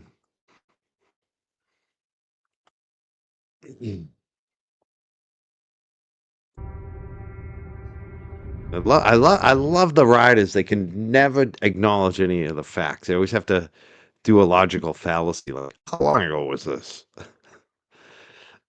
You're embarrassed by this, aren't you, Rab? You can't admit it, though. It's embarrassing that you support this, Rab. You should be embarrassed. She blackmailed him into impregnating her. She basically told him, bro, if you don't throw a hot one in me, raw dog, and give me that baby I want, because your wife has 3, I should have at least 1, because that's, and if you don't do that, I'm gonna rat on you and you're going to jail for statutory rape. And I've memorialized all of these conversations just in case, because you're a fucking idiot and you didn't see that one coming. And so now she's got him by the balls. Like, that's fucking crazy. Crazy. Crazy, bro. You always think you know everything and you fucking don't. You're a lazy fucking idiot. A fuck up. A fuck up. Look how bad you fucked this up. So, first of all, bro, if you were smart, okay, you would just get a vasectomy. Problem solved. What the fuck are you talking about, bro? You have no evidence on any of this bullshit. You're embarrassing. Shut the fuck up. That was the first thing I thought of, like during the, I mean, I don't want to relive this and all, but I'm like, what if I had a vasectomy and I hadn't told anyone? Like, psych. Like, why didn't this guy just get a vasectomy? He's got 3 kids already. Why don't you just He's shut like, your fucking I try mouth, every time bro, she doesn't for get once in pregnant. your Oh, what do life. you want me to do? I try. Just shut I can come up. harder. God if you damn. want, and come harder. I can. God damn, bro. Not jerk off for 5 days. All right, we're done with him for now. We'll come back to it. Comments will be bypassed. Town manager is not here. Those will be bypassed. So we have we're at 8:17. We have our 8 o'clock meeting with the Mark Tisdale, the town engineer, regarding the Pleasant Street and Lincoln Street intersection, the updates, and any votes may be taken. Mr. Tisdale, are you around? He's behind us. He's coming.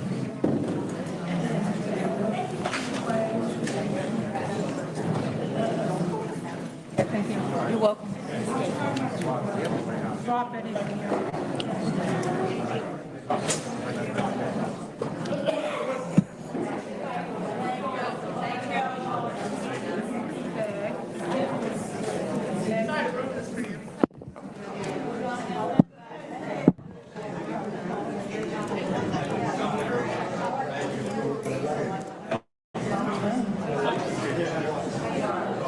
Are we up, Joe? I know. I just got to get this. Okay. Okay, good evening, Mr. Tisdale, Craig. So, folks, if we could just allow the presenters to be heard, thank you. Mark, you may need to speak up a little bit, get that mic close or whatever until we get going. So, the floor is yours, Mark. All right, thank you very much. All right, tonight we're in front of you for the Pleasant and Lincoln Street intersection. As you know, about a year ago, this board had a lot of complaints coming forward. It's been for years now, you've had a lot of complaints about accidents at that intersection. We looked into it very thoroughly in 2020, and we put some measures in place there. That's called flashing dynamic stop signs. So if you can remember, so if you're coming up from the Lincoln Street approach on Pleasant Street, there's actually special stop signs there that as you pull up, they link themselves, they're connected to dangerous intersection signs that are on Pleasant Street before the intersection. So as a car comes up to the stop sign, now these flashing lights start with the dangerous intersection symbol on it, and we were hoping that would help things out.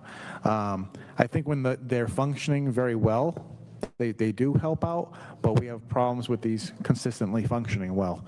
For whatever reason, they're solar powered, and they get hit sometimes, and there's just a lot of different reasons why they're not functioning the way they should be. So we feel like we've evaluated them for about 5 years now, and it's time to kind of move on to a different solution to the problem. There's still plenty of accidents happening at that intersection, as you can see. People post it all the time. The police department communicate with us. So we are now serious about looking at this intersection. We have an immediate, we'll call it an interim measure we're recommending. And then we have a long-term solution that we're also going to recommend. We had our traffic engineers look at this. We had our police department look at this. Everybody's pretty much on the same page with how we should attack this. The first thing we would like to do is a four-way stop there. It would be horrible for another really bad accident to happen there and not do anything. So we really feel that a four-way stop would be warranted now. We can do that. It's really cheap, easy to do. We'll have some minor modifications of curb work on the corner of Jimmy's Market, actually all within our right-of-way. No impact to Jimmy's Market. They'll also provide some pedestrian walkway over there, a crosswalk where pedestrians can actually stay. It'll be a refuge area, and then they can cross the street again. So right now, it's just a free-for-all crossing that street. So that would be the immediate measure that we would recommend. We can get that done very quickly. We're in paving and curbing season right now with DPW. We can implement that ASAP. For the fall town meeting, we would like to come forward with a design article for a full signalized intersection. We feel that that's going to be the best solution to that intersection. You know, there's a method where you can go through Mass DOT, apply for grants like we've done in the past for many of these projects, but those take a ton of time. They're very lengthy. It takes several years before you actually see construction happen. Although for certain projects, it makes perfect sense because they're millions of dollars, right? The Route 138 project is $13 million. There's no way that our taxpayers could afford to do that improvement. You know, so the grant made sense in that situation. For this one, it's a very small area. It just needs a signalized intersection. It needs crosswalks. It needs a couple ramps on the corners, and we feel like that would be the solution to that problem. So with this board's endorsement, this fall town meeting, we would come forward with a design article. We would design it, and then hopefully by the annual town meeting have a construction cost estimate in place where we could come forward with building the signalized intersection. My wingman, Craig, who is probably more of an expert in this matter than me. I don't know if you want to chip in with anything that I've missed. Yeah, I just wanted to mention that the four-way stop sign system that we'll put in place, it's all the LED flashing, so the bright beacons, the stop ahead signage, you know, about 150 feet or so from the intersection and all approaches. So we think it will have the right visibility for drivers to be aware that, you know, there's a four-way stop ahead for that interim measure. And then obviously, we really feel that the final and ultimate solution for this intersection is to fully signalize it.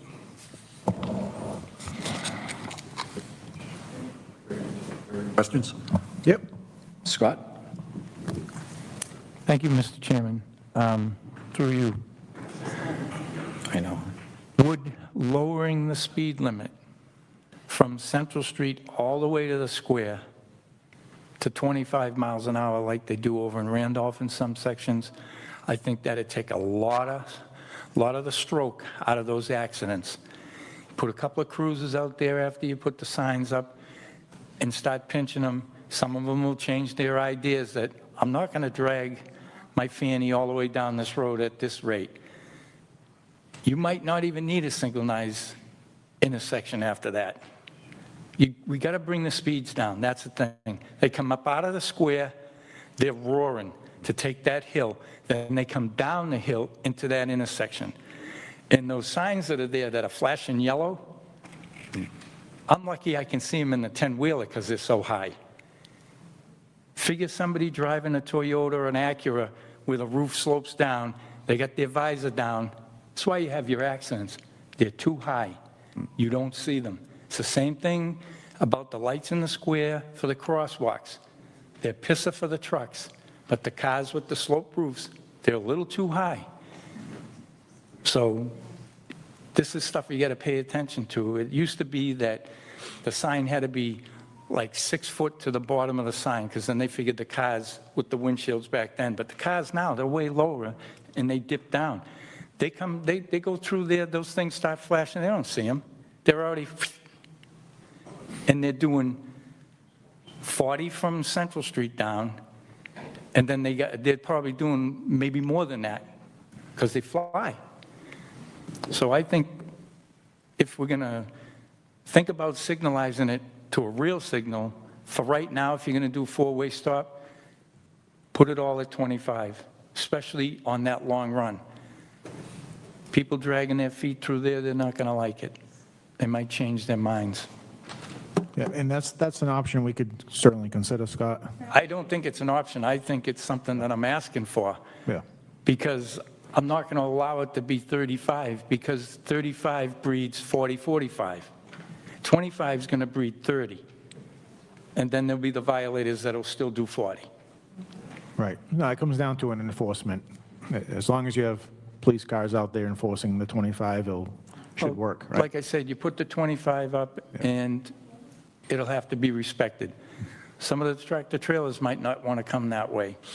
I think they should be banned from the center going down that way, and they should be sent down to the NHD, I call it, the Central Street 138, which is the biggest intersection in town with the most turns and signals. So trucks coming up should not have to go in the square and take a right, then go up, try to turn around in Shaw's to go back to Easton. Right. You just send them, no more trucks down in the square, send them right down to the biggest intersection. You're not hurting them, you're actually making it easier for them. These are things that I've been zipping my lip on, but I'm not anymore. I mean, they want to recall me or whatever. We might as well get something done for the people right now. Yeah, so we're here because your board asked us to evaluate this with our traffic engineers in the police department. I appreciate everything. I'm just This is what offering. we came up with for now. We can consider other options if you'd like. I don't think this is something that has to have a big look at. We did on Plain Street. I says, let's not put the stuff down, just lower the speed. That's it.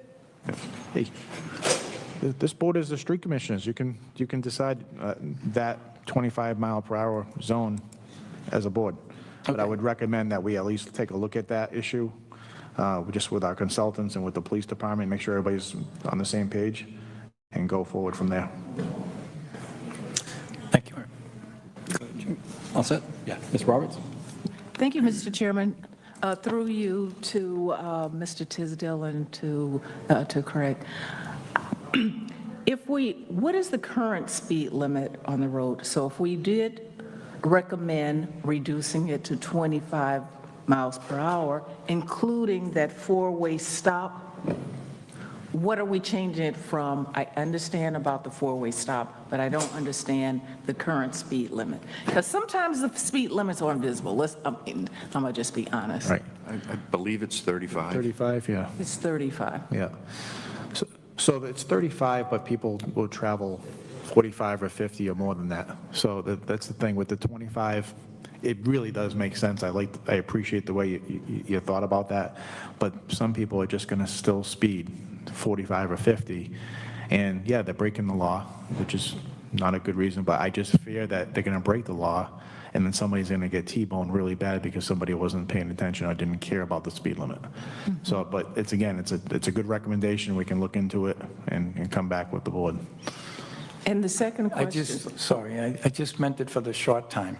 But if we have to push forward to do the full lighting, it can still stay at 25, but they'll have full lighting. They'll have to screech to a stop. Yeah, right. I don't think anybody would argue that a signalized intersection there is a bad idea.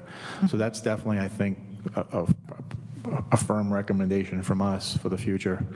But for the short-term recommendation, if you want to try a trial period of a 25 mile per hour, we could do that.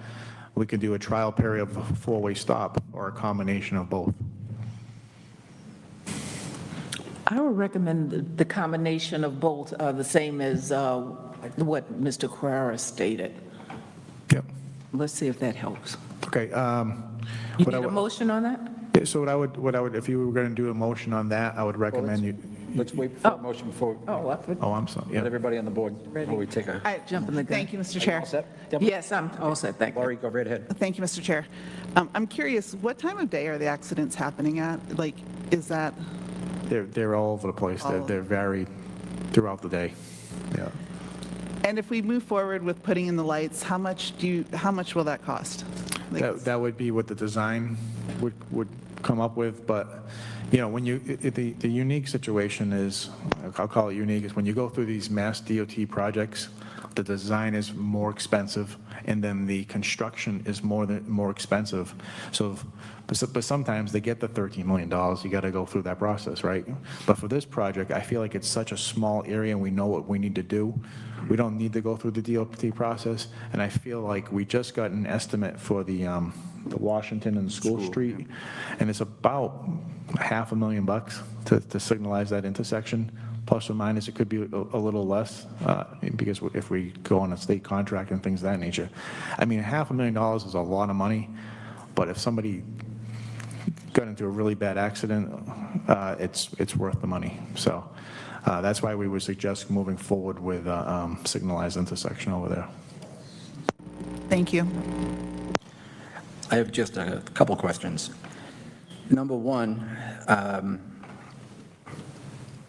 I'd like to see if you could take that back, and I'd like to see the reports in a spreadsheet as to direction of travel of vehicle 1, vehicle 2 that's readily available to us to find out which way these collisions, because there may be not a lot of residents know that we had our only front line ladder hit there about a year and a half, 2 years ago, and put that truck out of service for a long time.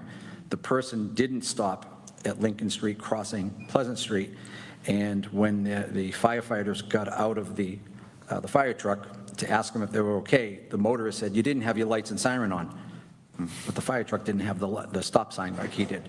So it's people's driving ability, and we're not going to save that. But so with that, the uniform traffic code will all be utilize everything, so we can only do, so people know, we just can't go changing things in some cases because we're the street commissioners. That there is the document that if we didn't abide by, somebody sued, they could sue us for not following those guidelines. Am I correct? Correct. Thank you. The last one is sarcasm. Is it going to take as long as waiting for school in Canton Street? We're still waiting for how long on that one? School, well, that's because we went through the Mass DOT process. Okay, how long has that been? Probably 5 or 6 years. 5, 6 years, Yeah. Okay. So this one will be in short order then, right? Oh, so I guess what I'm hearing is next time we have a big intersection to go through, you want us to come to town meeting with a $7 million article. And you don't know, maybe they'd vote it knowing what it is, so, yeah. Okay, I great. had sarcasm back at you. Yeah, it's okay. That's okay. The good news is we are making progress on We've that Canton exchanged a school lot more than intersection. sarcasm, haven't Well, we? you get a $6 million grant, no good deed goes unpunished. All right, anybody else, any further questions? Okay, great. And now we'll move on to, what's that? I'd like to say I grew up in that area, and I just want to ask one question. Go ahead.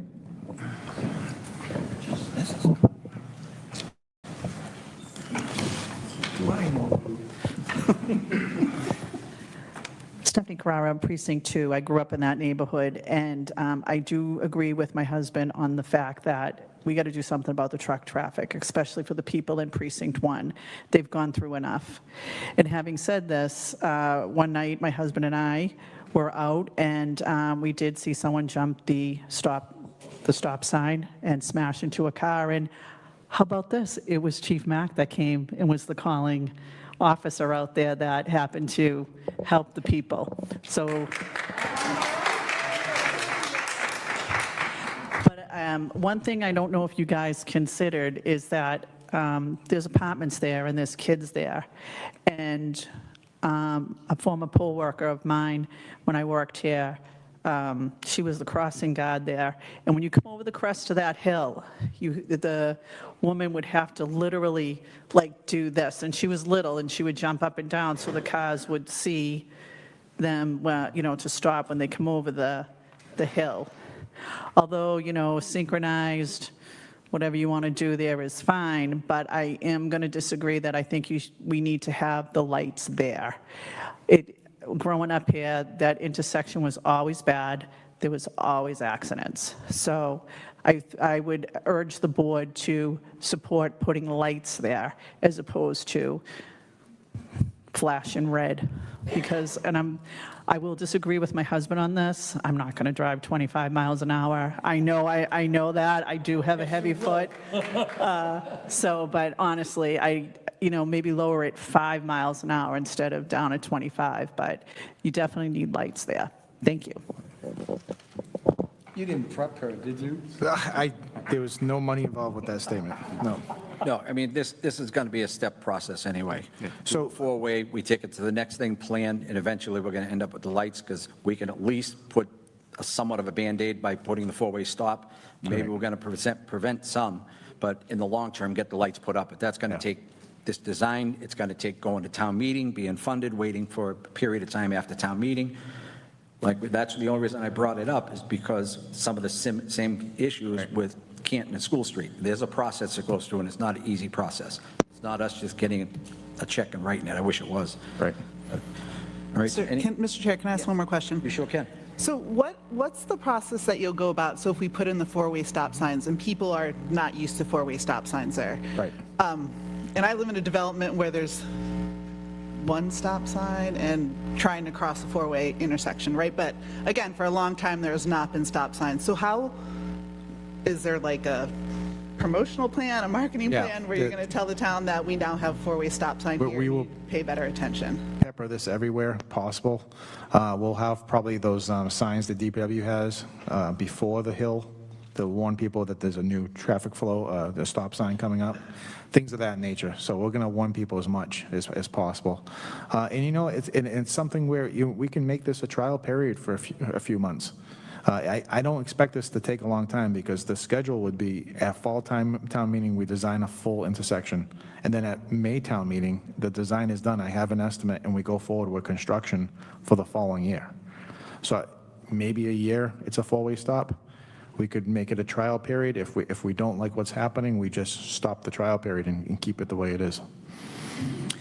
Mark, if I may pick up with what Scott mentioned earlier, though, that I believe, at least during commuting hours, increased, visual by the police department, just parking on the corner with their blue lights on, that's automatically going to slow somebody down, and they may recognize the set of lights before they blow through it and hit somebody. Because we know that's happening now. Right. So, that's something we want to discuss as well, because it's probably going to have some budget impact that we should be ready to anticipate. Yep. Okay. All right, so is there a vote on this, or is there a... Are you looking for a vote? Yeah. Would somebody like Yeah. to make the motion? I'm seconding Scott Carrera's Did you motion. make the motion again? Because Mr. Chairman, I'd like to make a motion that the four-way stops get affixed as the two engineers want, but I do want them to consider lowering the speed to 25. And I'll second that. Okay, motion's been made by Scott, second by Deborah. On the motion, Laurie? Yes. Deborah? Yes. Scott? Yes. Chair votes in favor as well. And would there be a motion for the long-term solution, too? Scott, the long-term solution. Where's your motion? Motion to abide by the wishes of the two engineers when the time is appropriate to move ahead with the full signalization. Okay. Is that a second, Deborah? I'll second that. Well, this motion made and seconded. Any other questions, comments? Hearing none. Laurie? Yes. Deborah? Yes. Scott? Yes. And the chair votes in favor as well. Okay. We are on to School Street and Pearl Street intersection improvements. This one is, I can see the one guy already popping his head up, trying to hear better. And so with that, Mark, Craig, the floor is yours. Hand it over to Craig. All right, thank you very much.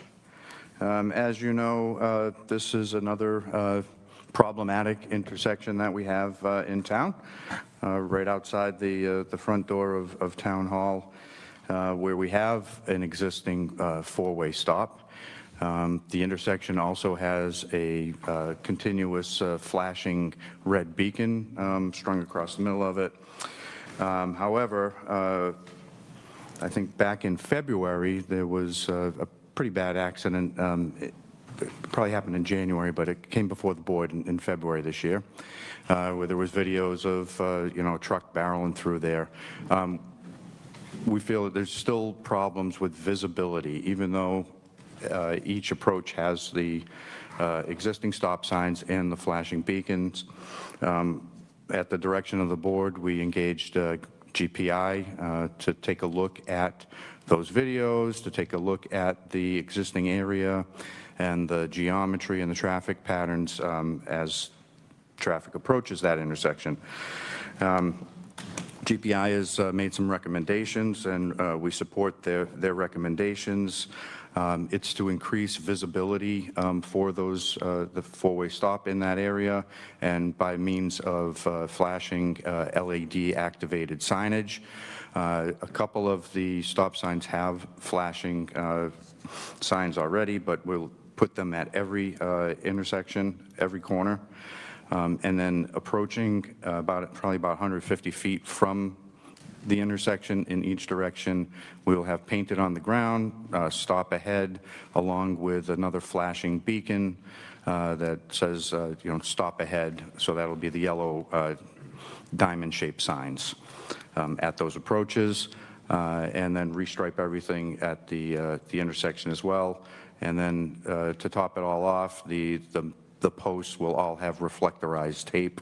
For the warning signs, they'll be yellow. For the stops, they'll actually be red tape. So we're doing everything that we can to alert drivers that this is a four-way stop, and we believe that this will improve safety in the intersection.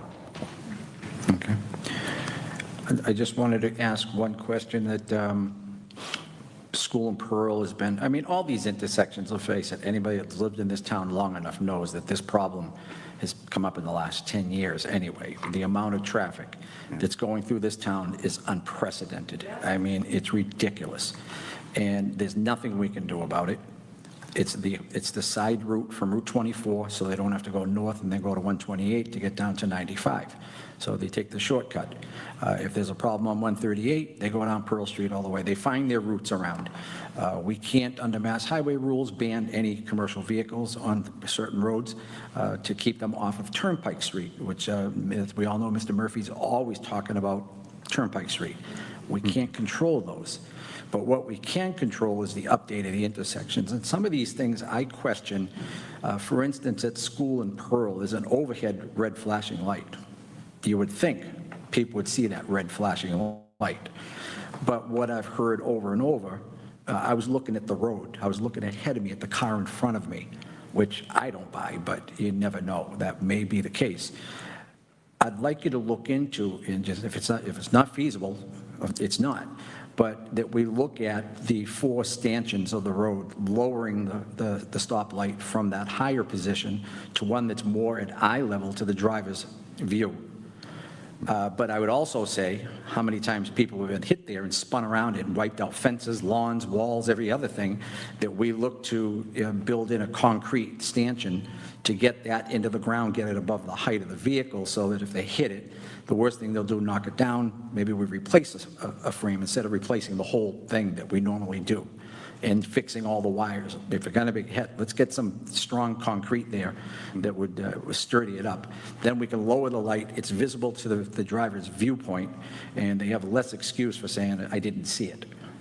So if that can be done through the, again, the uniform code. So with that, did you have anything additional to add here? I would just say the police department's reviewed this, and they also endorse these changes. Okay, but I would ask if you could just, I mean, it's just ask for that and get their input before, if there was a difference, let's come in and have them come in and explain that, the safety officer and so forth, and let's just get it all done. Or you can, if you want, where I'm the only one that asked the question, unless the other board members want it, just send me a letter. That's fine, an email. So if I hear you correct, you would entertain a motion for the improvements reflected in this letter with the addition of what you mentioned with the flashing? Yes. Yep. Okay, so. You got to let Mr. Fitzgerald talk, because he's probably got 32 hours of video in his pocket on every. I ain't gonna do that. I ain't gonna. You know something, Dick? What you've done there is you've made it all possible for us to see what we can't see. Thanks. I mean. There's 3/4, there's 25% of the office sitting here in the audience. Right? And they can all tell you that this is true. My office is on the second floor in the rear. You hear the bang, and what the hell, what's going on? And they're all screaming and yelling. It got to the point where, is this on? It's on. Oh, wow. I didn't know that. Oh, it is? All right. Now we're grooving. It got to the point where Chris Valaire in the office, we got him a yellow jacket to go out there and direct traffic, but he still almost got hit. So it happens, but it's a very dangerous intersection. We work on it. We want to make sure it's right. I commend the engineering department for doing the work that they did.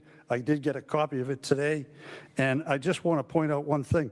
There was, in the original study, there was speed tables put in, but this is the best part of this report, and I like this very much. I like to read this into the record. GPI recommends moving forward with these treatments immediately. Treatments, it's like you went to the emergency rooms. Immediately.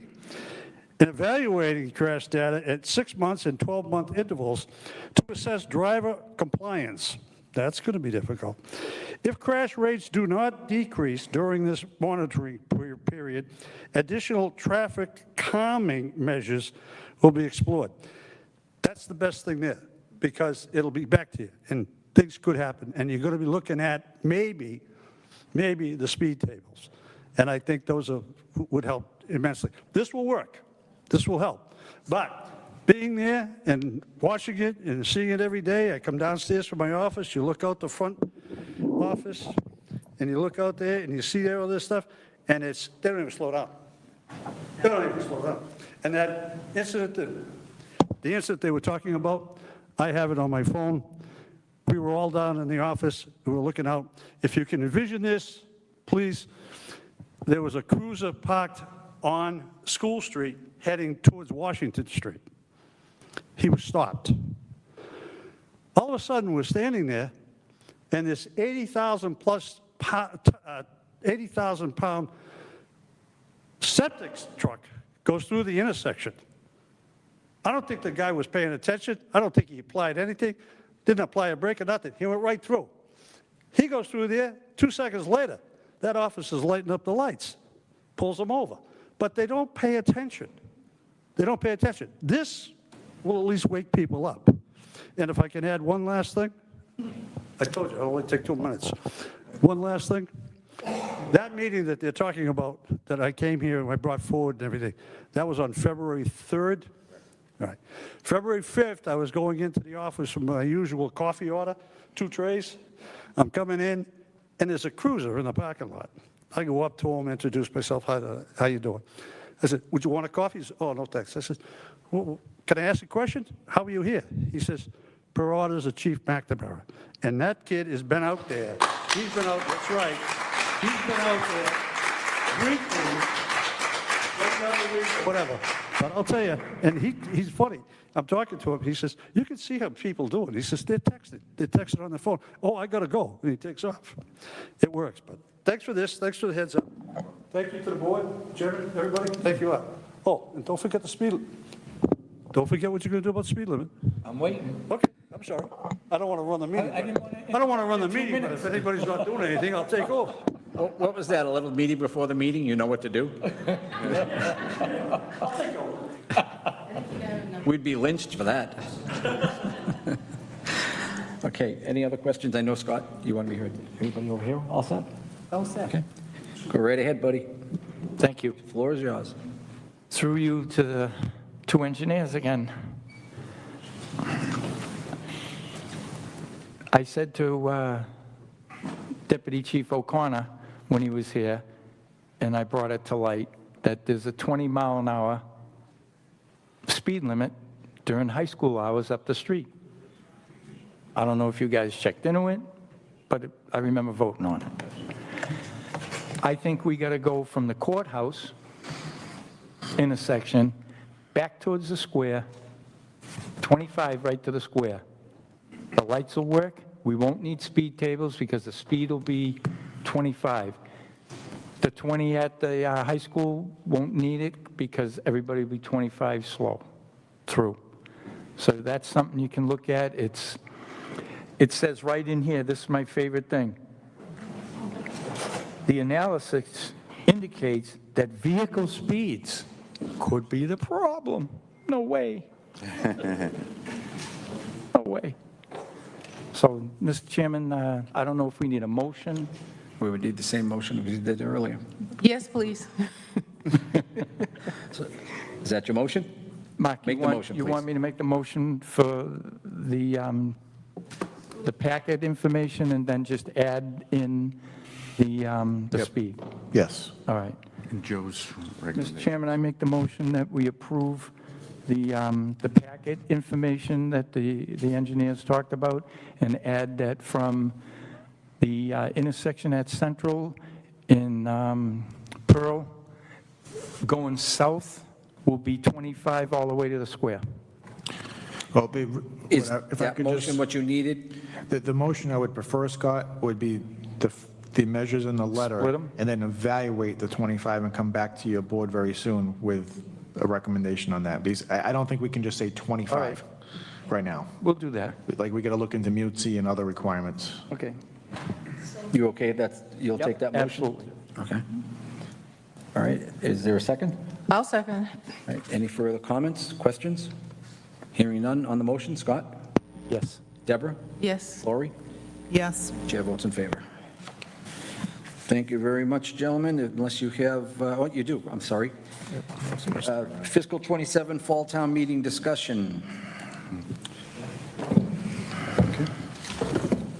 I came up with a schedule I'd like to just hand out to the board. It's tentative.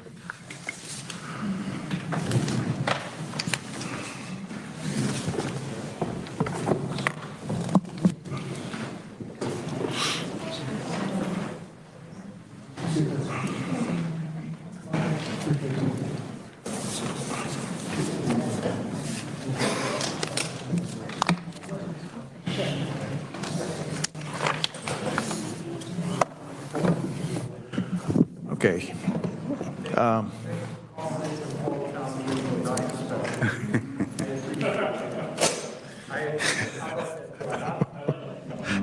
Unfortunately, the title on the document says special. So, I admit to my mistakes. All right. Did I? All right. So I get half credit. All right. We're just, as crazy as it sounds, you got to start thinking about a fall town meeting now. If you look at the schedule, I've based everything on the town charter, the bylaws, the policies we have in place, things of that nature. Everything's like set in stone with different criteria based on the charter and whatnot.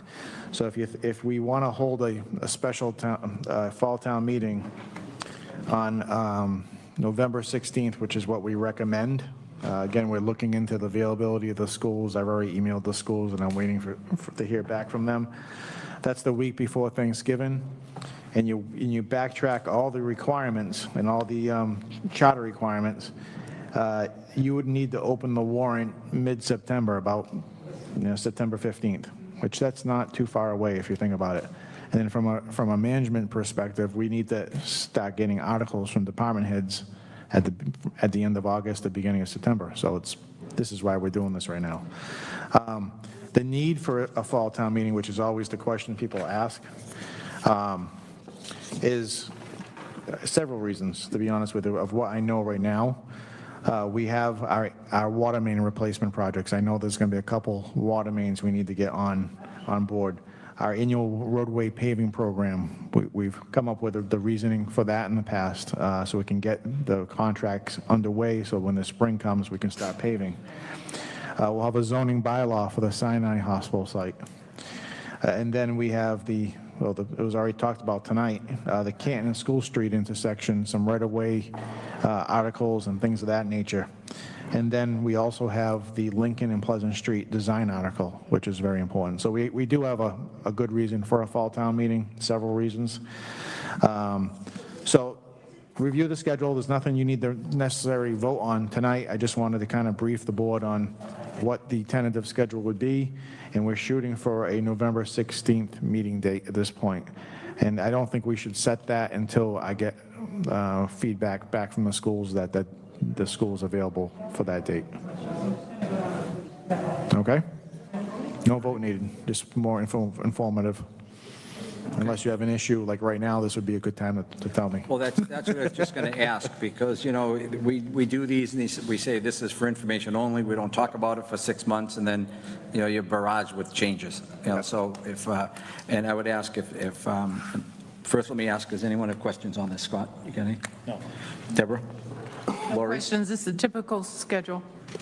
Not at this Okay, time. what I would ask my colleagues is that if you do let's try to get into the engineer's office, the assistant town manager with them so that we could make sure that we don't do anything last minute like we've done before that kind of messes up the whole process getting to town meeting. We have to be in front of committees and so forth, and it kind of puts a stress on you guys. I understand that when it's a last minute changes. So what would you think that date should be, that mentally we should have a date that if you've got questions, try to get in before this date, before this projected fall town meeting?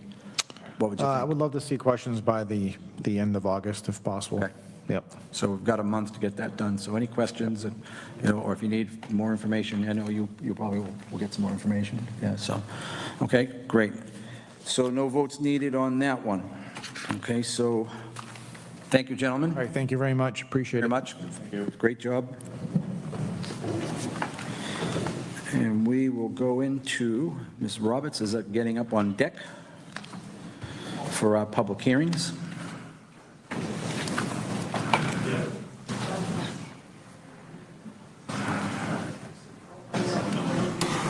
You have everything ready? Just a minute, let me see here. Nicole Crosby, is she here? Is Nicole online? Nicole, are you online? Speak up if you are. And that is from TGI Fridays. Is there a representative of TGI Fridays in the hall or online? Yes. Right. One last call. Okay. Nobody from TGI Fridays or in the hall or online. Hearing none? Nicole Crosby? Nicole Crosby, yes. Yeah. This is a change of license manager. We typically like them to be in the audience so we can talk to them, ask them a few questions. It is a public hearing. Right. Well, if the petition is not, if the petition is not in the hall and not online, we're not even going to open a hearing. So Okay. we will, with that, we made, I think this is my third call for Nicole Crosby from TGI Fridays, Hoo-Ha's Way. Is there? No? Okay. Is there another representative? Okay. Hearing none, we're going to move right on now. We'll Okay, put that moving on right a future along, agenda. Mr. Chairman. This is, the second is the Massachusetts Electric Company doing business as National Grid, Verizon New England Incorporated Joint Poll Petition, Morton Street Project, number 312-42598. Jarrett. Jarrett, are you here this time? Yes. Hello there, Jared. Nice hearing from you again. I don't see you yet. You're not on camera. So the process is our per usual process. I'll read into the record the public hearing. We'll open the public hearing.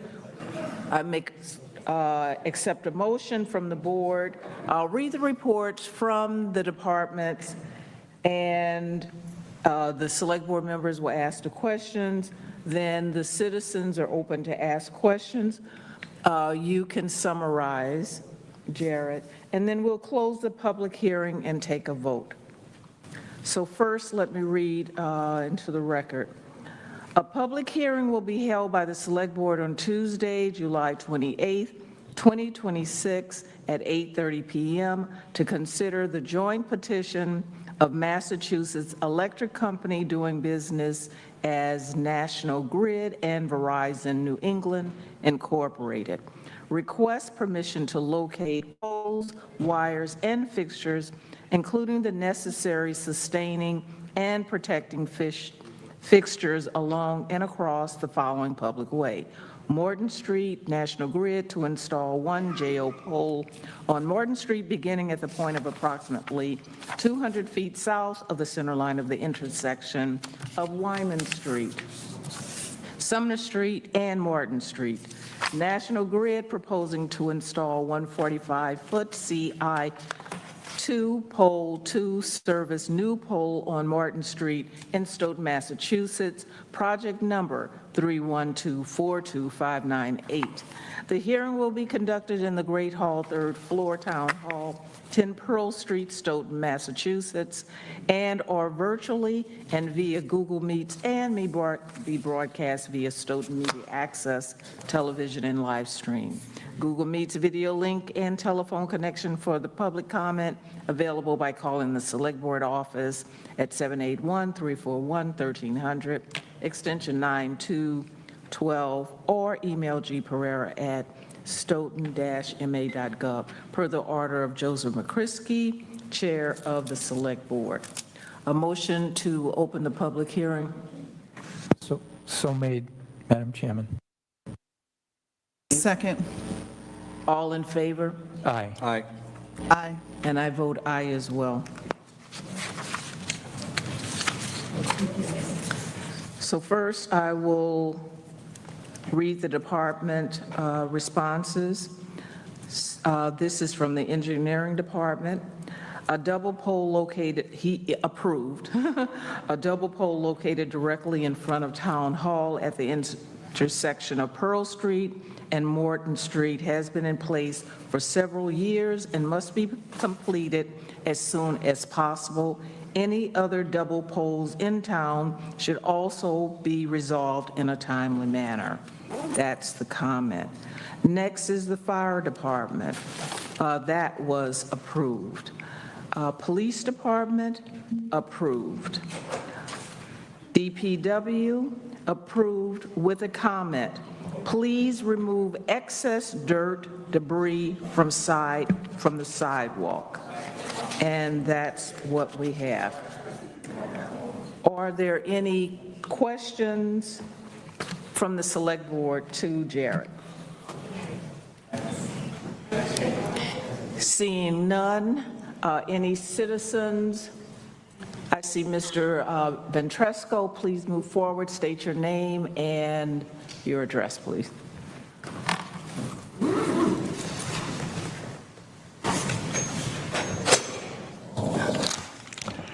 Peter Ventresco, 586 Canton Street. I'm glad I'm here tonight about these electric poles. For years, when a pole gets hit, they put a new pole and the power company shifts the cables over to the new pole. It's the cable companies and the phone companies take years to shift the cables to the new poles. But I noticed Stoughton's notorious for having two poles, the old one and the broken one. One's right out here on Porter Street. But I noticed a lot of towns, Canton's one of them, when they replace the new pole, they don't leave the old pole on the ground. They climb the pole just underneath where the cables are. They cut the pole off and they anchor that top half where the cables are to the new pole, so you don't have them two poles on the ground. And I think the town should enforce them to do the same thing, because them two poles, sometimes when they plow in snow, the plow can't get by there because of the old pole being on the sidewalk. Thank you. Thank you, Mr. Ventresco.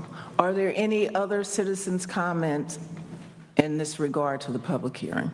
I'm looking online. Did anyone raise their hand? Comment. I'm sorry, I will recognize you. I cannot hear you.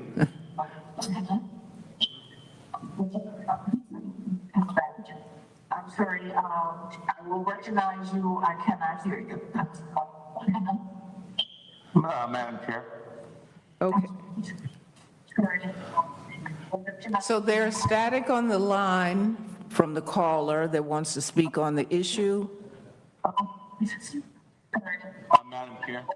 Okay, there, caller number one, we cannot hear. There's a caller number two that also wanted to ask a question or have a comment. And that telephone number ends in, what is that, 84? Oh, 64? Yeah, Madam Chair, can you hear me? I can hear you. Speak a little louder, please. State your name and your address. Madam Chair, Joseph Baeta, 239 Shermunk Street in Stoughton. Hello, how are you? Good, how are you? Thank you for all of you for your service. I just wanted to comment on this tonight. I have to say that I could not agree more with the previous speaker on the issue of the secondary poles as well as lowered wires throughout the town that make a safety issue for the children of Stoughton, specifically on a number of streets, including Morton Street, that I think should be prioritized as part of the Select Board's review of this request. Thank you so much for your time. Thank you very much for your comment. Let's go back to that first caller who had the static on the line. What is that? The number ends in, what is it, 1797? Okay. All right. Any other comments from the citizens? Any other comments from the board? Jared, would you like to summarize, or it's not necessary, it's pretty straightforward, but if you would like to, please proceed. Yeah, I can give a quick summary. Basically, we're installing this pole in order to be able to service the new customer at the intersection at 3 Morton Street.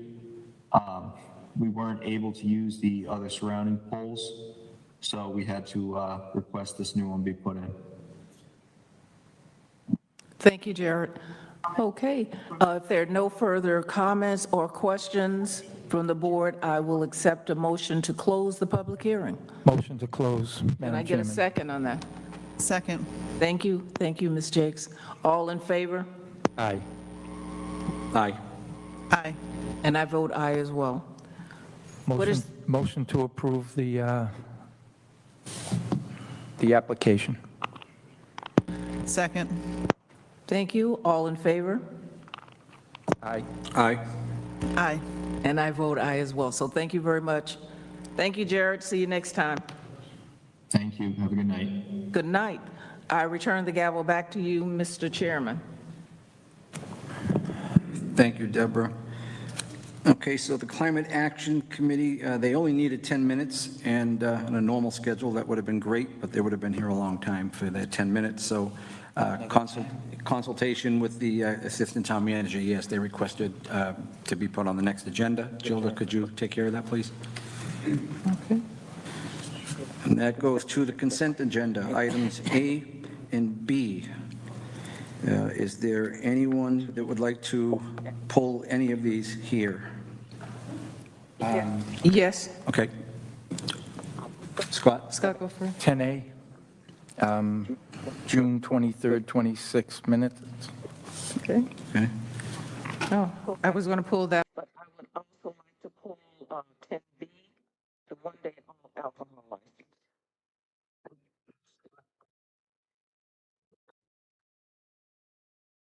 Just completely now.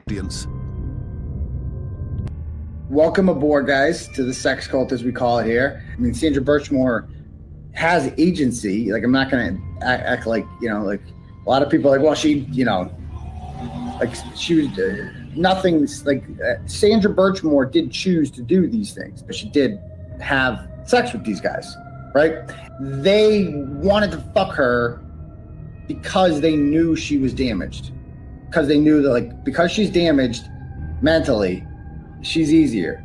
There's no challenge there. I must interject and point out that Carney is placing a lot of blame squarely at the victim's feet.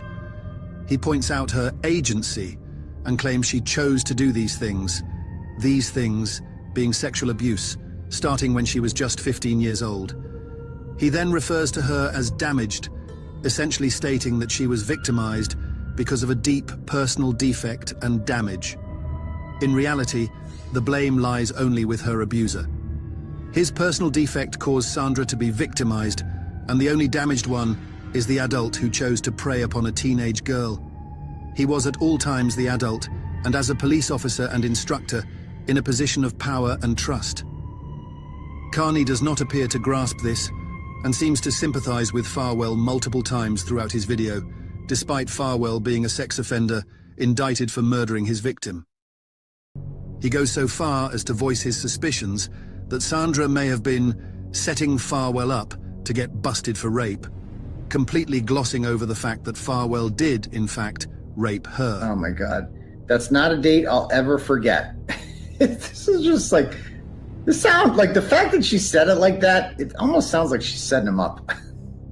Like, it almost sounds like she's, it was April. It's not a day I'll ever forget. it was April 10th, 2013. It's like, I'd be like, are you wearing a wire? Like, that's suspicious.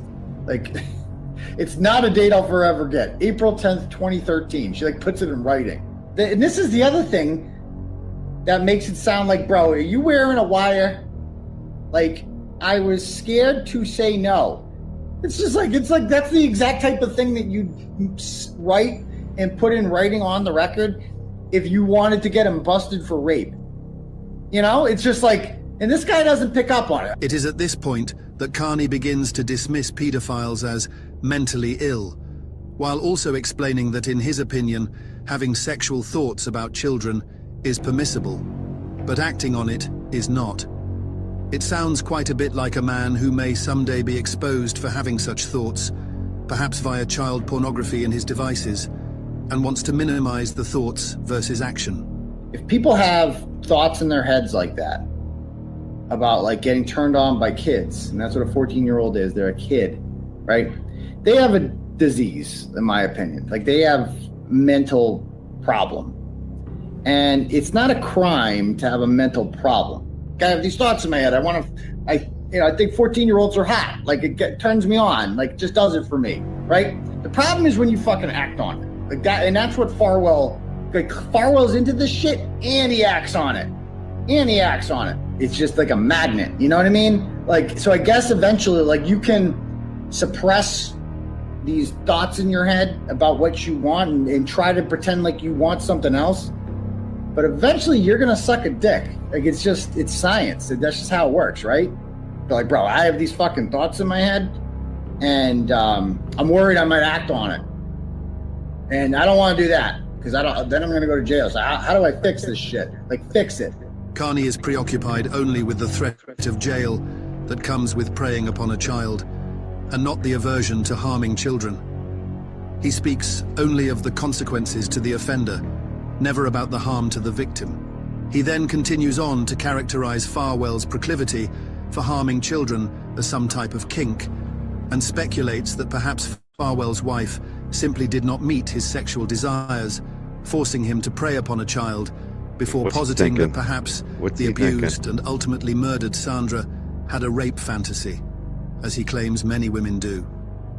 That's all Sandra Birchmore is to them. She gives him what he wants, and what he wants is to live out his fantasies of fucking kids and just being nasty, right? Because he's a nasty guy, and his wife, I don't know what their sex life is like, but maybe she's just not nasty, and this guy's into nasty shit, you know, filthy shit. No judgment. Jake's son. I'm gonna post a link to it. Women, Birchmore is an adult when she writes these things. There's plenty of women out there who are adults who are into rape fantasies. Okay, like some people like a gun pointed at their head during sex. For all we know, Sandra Birchmore's like, they might have this fantasy with rape, right? Because Sandra Birchmore is a damaged girl. So yeah, this is a weird topic, I know. It's a weird thing to talk about, but you guys know what I'm talking about, right? There's some people out there, and I bet you there's probably a couple of you out there watching this right now. You're like, this is a sex cult, okay? So we could talk about these things here. If it is, no judgment. It is notable that a police report has been released indicating that Carney was suspected of raping an intoxicated and vulnerable woman who ultimately refused to cooperate with authorities and go through with charges. She was going to tell Farwell's wife that he had been having sex with her for nearly 10 years. I wonder what made her decide to do that then. Sandra Birchmore was a side piece, right? That's a long time for a side piece, like a long time. Carney continues his characterization of Sandra as a sexual object, further accusing her of blackmail and painting Farwell as some sort of hapless victim, before suggesting that the solution to all of Farwell's problems could have been a vasectomy, instead of just refraining from the sexual abuse of children. Carney compares his own experiences to Farwell's and ultimately launches into a prolonged graphic description of how he would hypothetically ejaculate inside of Sandra were he in Farwell's position. She blackmailed him into impregnating her. She blackmailed him into impregnating her. She basically told him, bro, if you don't throw a hot one in me, raw dog, and give me that baby I want, because your wife has 3, I should have at least 1, because that's, and if you I'm having a hard time watching this. don't do that, I'm gonna rat on you, and you're going to What is wrong with this guy? jail for statutory rape. And I've memorialized all of these conversations just in case, because you're a fucking idiot and you didn't see that one coming. And so now she's got him by the balls. Like, that's fucking crazy. Crazy. So, first of all, bro, if you were smart, okay, you would just get a vasectomy. Problem solved. And she wouldn't even know. You just got a vasectomy. I wish I could, like, that was the first thing I thought of, like, during the, I mean, I don't want to relive this and all, but I'm like, what if I had a vasectomy and I hadn't told anyone? Like, psych! Like, why didn't this guy just get a vasectomy? He's got 3 kids already. He's like, oh, I tried. Every time she doesn't get pregnant. Oh, what do you want me to do? I try. I can come harder if you want. I can come harder. I can not jerk off for 5 days and then just save you up a big one, the mother load. Hurricane Katrina up in this bitch. Funny. But, it's funny, huh? I guess that's what I would. Why didn't he just get a vasectomy? I know it's painful, but wouldn't that have solved all of his problems? Like, bro, Farwell is just like, dude, he knows how crazy this is. But he stuck his dick in it. I mean, it's just like, dude, you knew she was damaged, and what did you think was going to happen? You had years to walk away from this. I mean, he kind of had no choice. He had to give her the blackmail, baby. That was the only way he wasn't going to jail. He had to do it, right? Or just get a vasectomy, because that's not in the contract. If you try to impregnate her and it doesn't work, that's not it. He could be like, it's not my fault. I have 3 kids. My boys can swim. Maybe it's a you problem. It is my humble opinion that only a fellow paedophile could be this apologetic about a sex offender who murdered his victim. And coloured by that opinion, I do wonder, is Aidan Carney a paedophile? Allegations, opinions don't necessarily reflect everything here, but Jesus Christ, this is fucked up. Really fucked up. Why not have some fun? Because I know this live is probably going to get struck for the content, so why not just have some fun tonight? These clowns, Joe Flipahead. Well, let's do this one first. Here's Aidan Carney trying to pretend he's not owned by us, that we're not his marionettes at this point. He reacts to everything we do. Now he's imitating us all. And it's hilarious because he's very upset that I'm happy. I get joy about that, I have to say. Watch it. Do we have this up yet? Have I pushed? Did you see it on the screen yet? Oh. No, all right. Let's put it up on the screen. This is fucking funny. He's very upset. Let's watch this one. He's very upset that JFK, LTL, and the Young Jerks have really come together. And we've been crushing it lately. So he decided he thought he was going to do a little impression of us and destroy us. And one of these clowns clipped it. I think it was the Turtle Boy War Room. They thought they were destroying us with it. And I ripped it. And I posted it on my Twitter because I thought it was cute. I thought it was funny. And I'm going to play it on my show. Thank you so much, Turtle Boy War Room, for providing us with content. Yo! You're useful. 41,000 feet, motherfuckers. I'm from Lynn, yo. From the streets. I'm from the streets. We're up here, and I know all about Shirley Max. My boys from the streets told me all about it. But, yo, check this out. Check this out. Yo, BLT, tell me about your feelings. Oh, yeah, whenever I get kind of backed into a corner, I want to just end it all. But it's only at This part right here is sick. Think about that. Oh, when you get backed into a corner when we dump on you and ruin your business, it's a convenient time for you to be upset.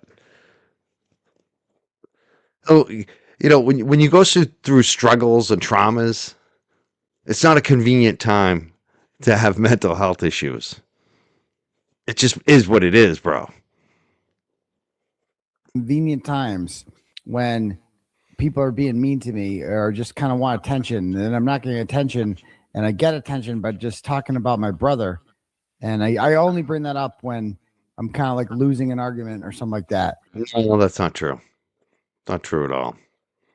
I bring it up, and then you feel bad for me, and then you like me as a result of that. I do it all the time. Oh, that's great. How about you, Cryford? How's things going with you? Things are going great. Never been better. We're killing. He's so mad. He's so mad. Look how mad he is. He's really mad at me. I think he's most mad on me out of the three of them, actually. Oh, I love it. I love that you're mad, little man. We're killing it. I'm gonna be on Nina later. Oh man, every Turbo's crashing out.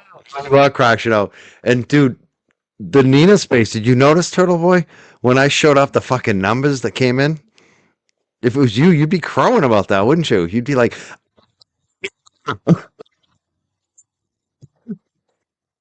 without me, nobody was in the space. You'd be saying all that shit, wouldn't you, little man? You would.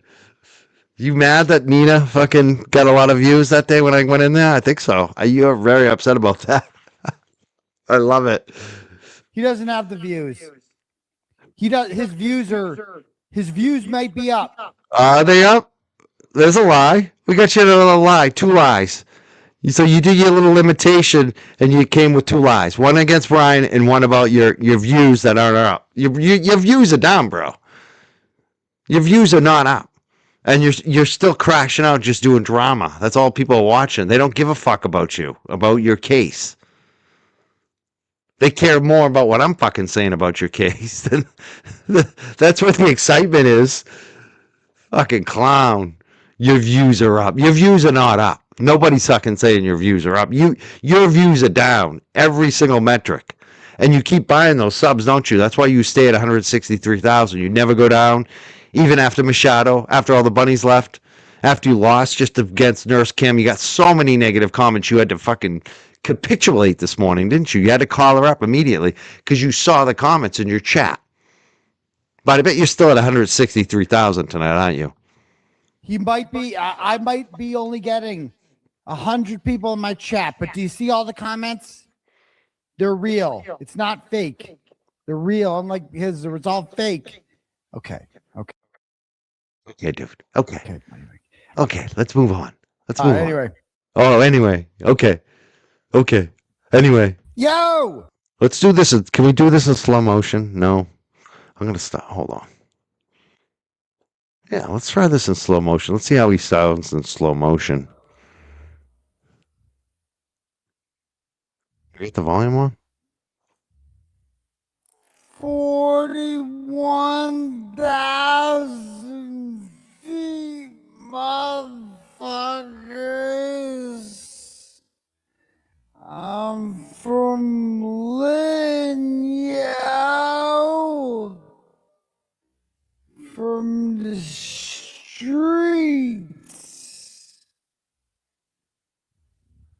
From Does this man look comfortable here? streets. Does he look like he's winning? We're up here. And You know what's the funniest shit about this too? Is there is a video out there of allegations of him doing exactly what he accused Brian of. With LG1, right? That video where he's walking in the woods threatening, right? That was such manipulation. Like, he's so full of shit, this kid. I call him a kid. He's 40 plus years old, but he acts like a fucking 12-year-old. So he's a kid. This kid. This little punk. This little fuck up. I know all about. Yeah, the dead flies today said it all, didn't they? The flies can smell it. They can smell the bullshit. They can smell the putrid, the death. They can smell the death, dude. They're attracted to you right now. They're all over you. All the flies. Boys from the streets told me all about Oh, it. shit. Thought I was done Here, tonight. check this out. Check this out. Yo. BLT, tell me about your feelings. Oh, yeah, whatever I get. Kind of backed into a quarter. I wanna just end it all. But it's only at convenient times when people are being mean to me or just kind of want attention, and I'm not getting attention. And I get attention by just talking about my brother. I think we had enough of it. And I only bring that up when I'm kind of like losing an argument or something like that. I bring it up, and then you feel bad for me, and then you like me as a result of that. I do it all the time. Oh, that's great. How about you, Cryford? How's things going with you? Things are going great. Never been better. He's so mad about that. Let's bring up Brian from LTL. What's up, Brian, tonight? How you doing, sir? What's up? I'm glad that you're actually playing this right now. Like, if you can go back, can you just play that little bit on normal speed? Because I want to talk about a post that he had on 4th of July, and I find it funny where he always says, in that little skit, he said, "Oh, I'm just going to talk about my feelings." All right, first of all, don't fucking talk about my brother. Okay, so you have no right to talk about my brother. Okay, my brother is passed on, so stop talking about my brother. Just like you don't want people talking about your kids, don't talk about my brother. But if you can go back and just play that skit, Mikey, I want to talk about something here that I find ironic. Tell me about your feelings. Oh yeah, whenever I get kind of backed into a quarter, I want to just end it all. But it's only at There's an convenient echo. times. Someone's Gone? echoing. Whoop. Should be good now. Right. Yeah. Is my speaker? When people are being mean to me or just kind of want attention, and I'm not getting attention, and I get That better? attention by just talking about my brother. And I only bring that up when I'm kind of like losing an argument or something like that. I bring it up, and then you feel bad for me, and then you like me as a result of that. I do it all the time. Oh, that's Okay. great. How about you, Cryford? How's things Can you going with you? pause? Things are going great. Never been better. We're killing it. So he put a post out on 4th of July, and he had no friends in the background. There was no one there with him. I actually penciled in some tree friends for him the other day because all in the background was trees. So he puts this post out on 4th of July and says, 2.5 years ago, I was sitting in a jail cell facing double-digit felonies, depressed, sad, angry, away from my kids, and innocent because it wouldn't stop. Demanding justice for John O'Keefe. Something that he always like tends to insert all the time. John O'Keefe, Karen Reed. And it's funny, his goofy golf tournament, which I found out today only sold like 17 spots. If you go look at the header on it, he puts justice for John O'Keefe, justice for Karen Reed, and Turtle Boy. But if you go into the description of it, all the money is just going to him. So you actually gonna like I'm looking at you, Aiden. You're using Karen's name, but are you actually going to donate any of that money to Karen? Of course not, because you use Money, those two actually. names. Will there, Yeah. Brian, we just cut it. Will there be any money? Because it looks like he's, from what people are saying, he hasn't sold many golf tickets. So it looks Yeah. like he might actually lose money using John O'Keefe's name, which is sick, and Karen's Right. name. So you use those names to try to attract attention to it, to make it like a free Karen Reed, John O'Keefe, Turtle Boy event. It's not. Stop lying about it. It's your event. You're using it to raise money for your defense fund. Why would you name drop those two people that they're not connected to it at all? Like Karen doesn't want to talk to you. Karen doesn't want to talk to you. But he talks about like, I use this and as my crutch in my feelings, but yet he'll make posts sad, angry, depressed, like the irony Everything. with this guy all the time. He always gets caught Yeah, up in and his it's so own shit. full of shit. By Yeah, the I'm glad way, you brought up John too, because John O'Keefe, you said Karen doesn't want him to use it. I'm sure Yeah. she's not talking to him. Neither does Right. John O'Keefe's family. No. Like that's why I would never do anything with John O'Keefe's name, like merchandise or any of that stuff. Like I would never do an event saying justice for John O'Keefe and sell John a ticket. O'Keefe. Like that's just so fucking And then shady when you know that and then in family my does not support description- it. And then in my description it says, "Oh, this is for the Turtle Boy Defense Fund." Are you giving Yeah, money John to O'Keefe's John, family's not supporting that. So why the fuck are you using his name? right? Are you giving money to them for like a scholarship? Are you setting up a trust? They don't want Like, his money, I guarantee No. you. I mean, I'm not speaking for them, but I'm just saying, like they don't use their name without permission, Like it's just that simple. It's fucking.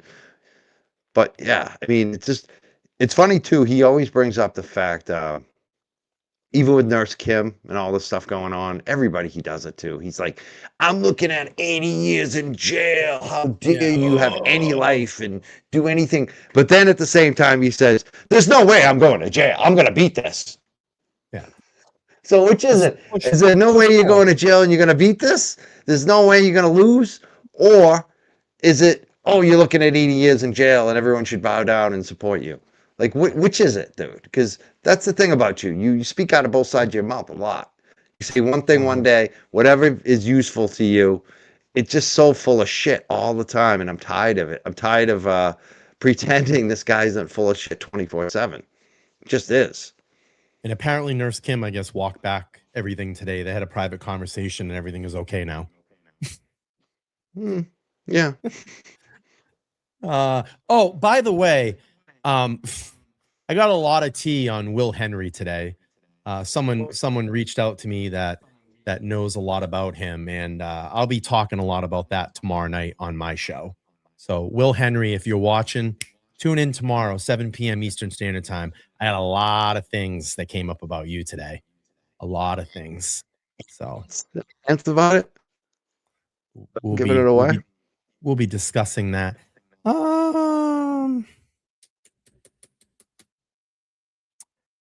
Well, I know quotes like, well, if this doesn't just work out, I'm just going to go back slinging pizzas and he really I know that you really need those membership money, buddy. You need that constant flow coming in because that's your rent money. I know all about you, Will. Someone came out and told me a lot about you, and I know a lot of things. Yeah. So, yeah. Oh shit, Will. Yeah, you know what? Are you gonna make it a petty Will stream? Maybe like charge a membership for it. No, I like to do things out. No, in the we're open. not I'm desperate. We don't need I'm not money desperate. that I don't much, need do we? rent. I don't need the rent. Yeah, money we don't off need the to YouTube. shake down our people for every fucking Right. dollar. Right. And he knows that it's going to end when all those memberships go away. So I know you're walking a thin line, buddy. I do. I know you are. And you're scared. You always have anxiety. You're always scared. And the person that you portray online is not who you are. Someone gave me a lot of tea, Mikey. Someone came forward today and gave me a lot of tea on Will Henry. I have a couple suspects already. Yeah, there's a talk lot of offline, people Mike. leaving. There's a lot of people leaving. That's all I'm saying. Leaving that little group of miscreants and cult members, and you just never know who it could be. There's, you never know. Will. I'm going to tell you, it's someone that knows a lot about him. Had Yeah. a lot of conversations with him, and I know. Oh I shit. got the lowdown. So Oh, I can't wait. We're gonna have yeah, fun. Will Henry. I'm gonna enjoy that show tomorrow night. Hell yeah. Yep. So don't worry, Will. You- I know you'll watch. Yeah, probably gonna get like this stream tonight. Probably gonna get struck because all the shit I play from Turtle Boy. I don't know if you heard the Birchmore thing. Did you hear? You've heard that before, haven't you? Yeah, I've heard that before. Yeah. I mean, sick these fucks. They'll cover Sandra Birchmore. They'll be like, "Oh, we care about Sandra Birchmore," and then they'll fucking put up Aiden on their show, and it's like they won't touch this. They won't ever play the videos that we play on the show. Yeah, it's pretty gross. All the things that he was saying about her and like alluding to a lot of things, like she was kind of asking for it, kind of stuff. That's pretty gross. You know what I want to do on the way out tonight is I want to play this one. Since we're gonna get struck, we might as well play Saturday Night Fever because this was a video that these guys. It's so funny because they're clipping videos of us because they're so mad that JFK, LTL, and the Young Jerks came together and did a bunch of shows and we're killing it. Our content's going up, our numbers are going up, and they got all upset and they put out this video. Joe Flipperhead puts out this video, TBDS Fever. I think it kind of like a pro. I'm going to be honest with you, Mike. I kind of look at it. It was like kind of a pro Young Jerks, LTL, JFK. I think he secretly likes us still. I think he secretly likes it. Yeah. That's what I'm saying. Like Joe and I, we used to be kind of buddies, and I don't like a lot of bullshit, but I did stick up for him when he went through that drama, and it's like, it's just funny. It's like funny. Is he actually back making videos of us? I friggin' downloaded the video. I ripped it. I got 7,000 views on Twitter. And what's so great about this video is they keep trying to say like we're so angry. Hilarious, we're hateful. And what is this in that we're all shook and we're all spun out. And what's the video show? It's what he's mad about. What he talked when he imitated me. He was mad that my life is good, that I'm happy, everything's going great. Right. We're killing it, and he's crashing out every day. And it shows us all smiling, having fun. We're not spun out. We're not angry. We're happy that we have our shows and we tell our truth.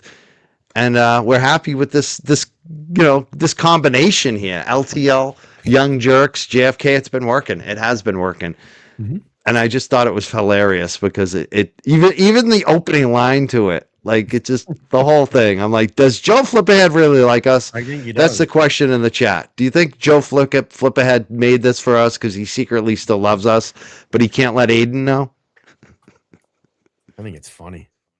Let's watch it. Get some room. He's taking over again. Taking over again. Right here. Here you are, you fucking tuna can lip, Will Henry. Smell that finger, Will.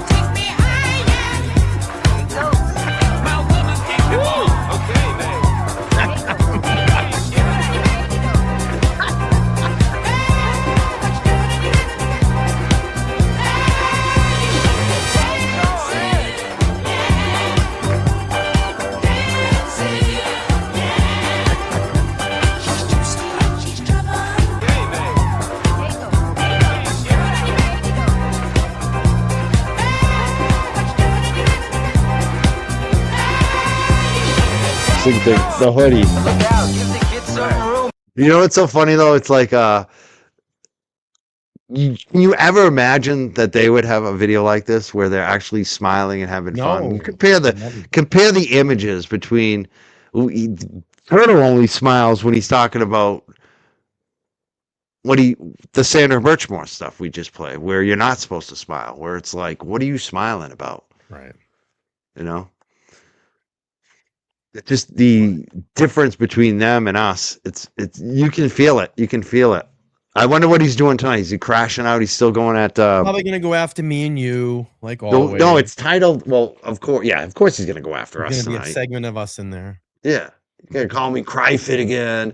But you know, the whole thing, he's still going after Gretchen Voss. Yeah, well, that'll never end. Yeah, and that's like the dumbest thing for him to go after too. Yeah, instead of going after all these people, I probably would be on my show going through all the things like your evidence and your case and talking about how you're going to defend it. Yeah, that would be smart. You have a lot of time to waste on focusing on other people, but yourself. And you know what I think, Mike? I think he's just one of these people that just go, like I saw the clip.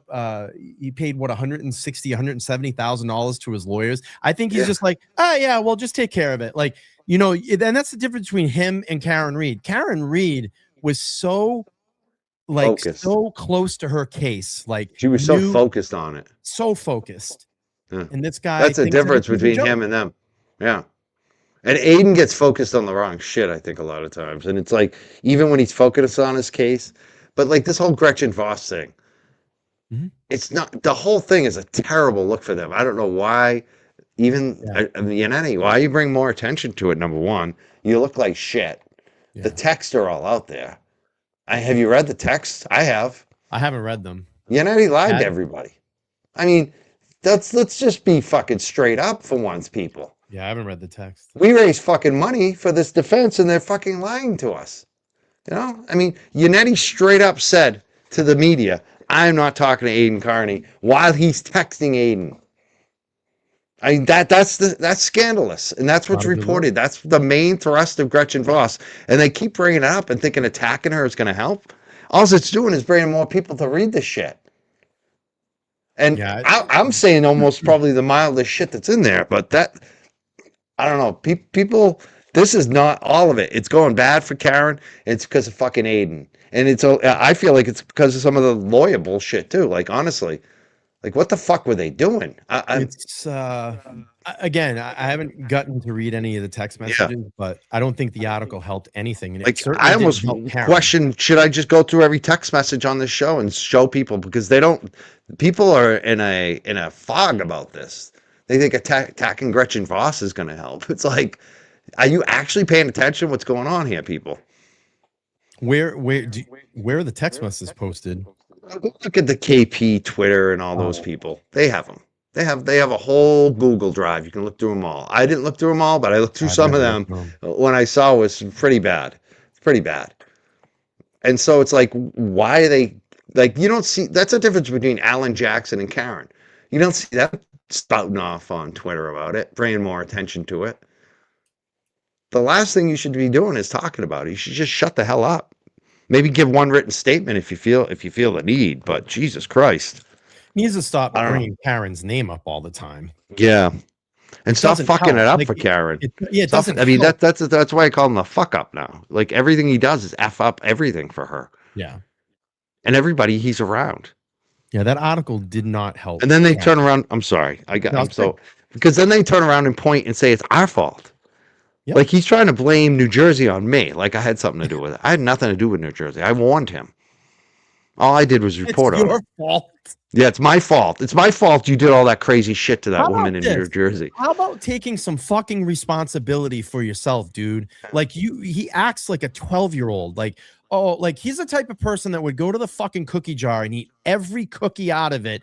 And someone would come into the room and go, Aiden, do you eat all the cookies out of the cookie jar with the crumbs and the fucking chocolate chips all over his hands? And he would look at them and say, I never even went near the bowl. Turn around and say, you did it. You did it. He would point back at you and say, you did it. I saw you.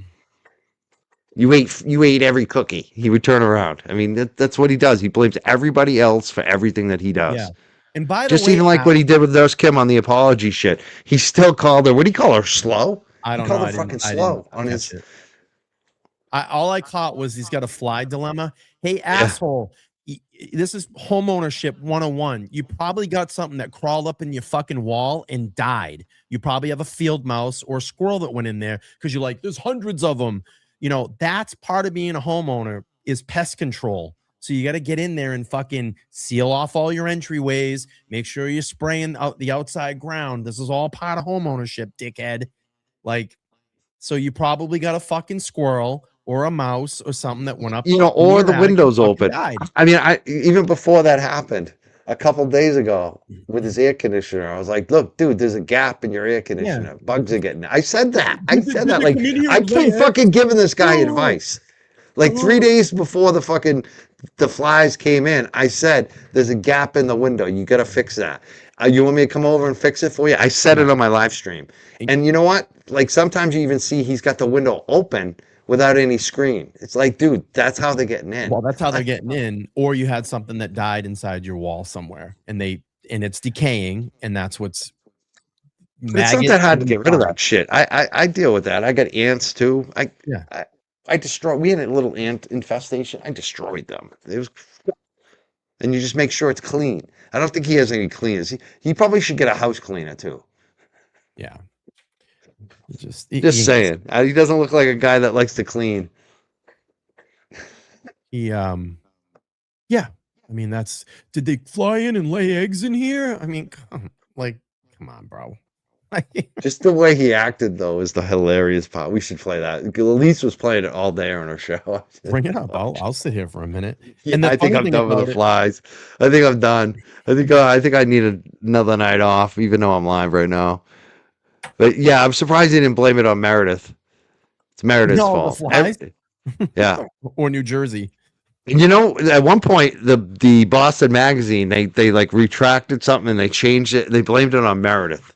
They blamed it on Meredith. Serious? Yeah, and I think Boston Magazine needs to retract that from Meredith because I don't think there's any proof of what they're accusing Meredith of. Kidding me? I know. It just the narrative against Meredith is so full of shit. Everyone just buys it. They just buy it, and it's like, where's your proof? Just because the guy said she did it? I think he did it. I think he did it to fuck over Karen and fuck over the attorneys. I do. That's what he does. He fucks over people and he fucks it up for everyone. And we've seen his pattern. He is more likely to have released his own shit than Meredith. Fact. Yeah, Meredith caused global warming. Yeah. She caused Will Henry to fucking move out of his fucking friend's mother's house. Friend's mother's house when the friend wasn't even living there. There's a little bit, little bit for you, Mikey. He had who move out of the friend's mother's house? What? Will Henry lived at his friend's mother's house with his mother when his friend wasn't even living there. He was living down in the basement with his friend's mother. I know a lot, Will Henry. Someone called me today and told me a lot about you. So I know. How fucking pathetic is that? And then he finally moved out and got his big boy apartment and his popcorn ceiling and relies on those memberships. I told you, Mikey, this is what he does. He goes down, and then the memberships fall off, and then there's got to be a petty, so he try to get people to reel in. It's a fucking game, and all these people just fall for it. You're morons handing your fucking money to this guy. It's unreal. I mean, he's telling how stupid they are. He's even telling them what he's doing. Mm-hmm. I mean, because if you even look at what petty means, I'm going to read the definition of petty. This is what his scam is. Petty is of little importance. It's trivial, secondary, lesser importance, rank, scale, lower scale, minor, not important, having no value, like little Will. or no value. Sounds like Will. He's telling you he has little or no value, but pay me to watch it. Right. Good stuff, Will Henry. Wild. Let's play this again. Let's go out on a just celebrating, dancing, making them so mad. And I think this is TB derangement syndrome, they say, but it's also known as TB devotion syndrome. That's really what's going on here with these folks. They have devotion syndrome. But I think we're breaking it. I think we're breaking the fever for some of these people because I've seen some changes, and I think Joe Flipperhead was sending a little subliminal message there. He was sending a secret message, maybe. Does he still support us? I think he might. I think it is support because they always say that TBDS, the people are always angry and they're yelling and they're freaking out and they're saying, fuck him, Turtle Boy. And this is, we're happy, we're dancing. And I think he's trying to say, like, this is, oh, they have TB derangement fever. Oh, really? Because they're all happy and they're having fun. I think it's a secret message from Joe. I think it is. And look at over there. It's like the last days over there. I'm like enjoying the last 30 days of the summer. That's what I'm at. That kind of mode. Like he's on last days ever mode. You know what I mean? Like it's just, you can feel it lately over there. It's not happy. There's no happiness. There's no Where's love. the happiness? Yep. Yeah. He's gonna cry about Gretchen Voss again tonight. Like that's gonna do something. I would be working on my cases. Yeah. don't know, And you know, dude. Gretchen's going to be in that documentary, I think, coming out in Mm. September. Did you see what Dave Wedge said today? No. Do you know who Dave Wedge is? No, I've been out of the whole loop today. I had to work. So He's an author who he's written a bunch of books. One on Tom Brady, Marvin Hagler book he wrote. He wrote a book on the Boston Marathon bombing that got made into a movie called Patriots Day with Mark Wahlberg. Yeah. He co-wrote that book. He's a local journalist. He used to write at Dig Boston, where I wrote for. But his real journalism career that people know him for before being an author was at the Boston Herald. And Dave is putting out a book. I think it's out right now. People are talking about it. And it's a brand new book called Blizzard of Lies. And he just did an interview with like Good Morning America. He's doing a bunch of interviews about it. And one of the things he said is kind of going viral. Some people are getting very mad about it. And he basically said that, Karen, something to the lines that Karen might have been a victim of the judicial system, but she wasn't really the victim of this. John O'Keefe was, and I think he's got a point, in the book, apparently he's talked quite extensively with the family of John O'Keefe and all sides of this. And I don't think he comes to a conclusion on whether she's innocent or guilty. He's doing like good both sides reporting, and he doesn't have an axe to grind. And I know Dave. Dave's a good fucking guy. He's like from Brockton. He's a working class guy. He was into hardcore music. He knows my friend Dave Tree. You would like him, Brian. And like, I think it's going to be a good book. I'm looking forward to reading it. And I think he's going to come on the show soon too. So nice. I'm looking forward to that. And it was an interesting quote. Some people got very mad from Free Karen Reed that he said that. It's like, you know what? Reality, people.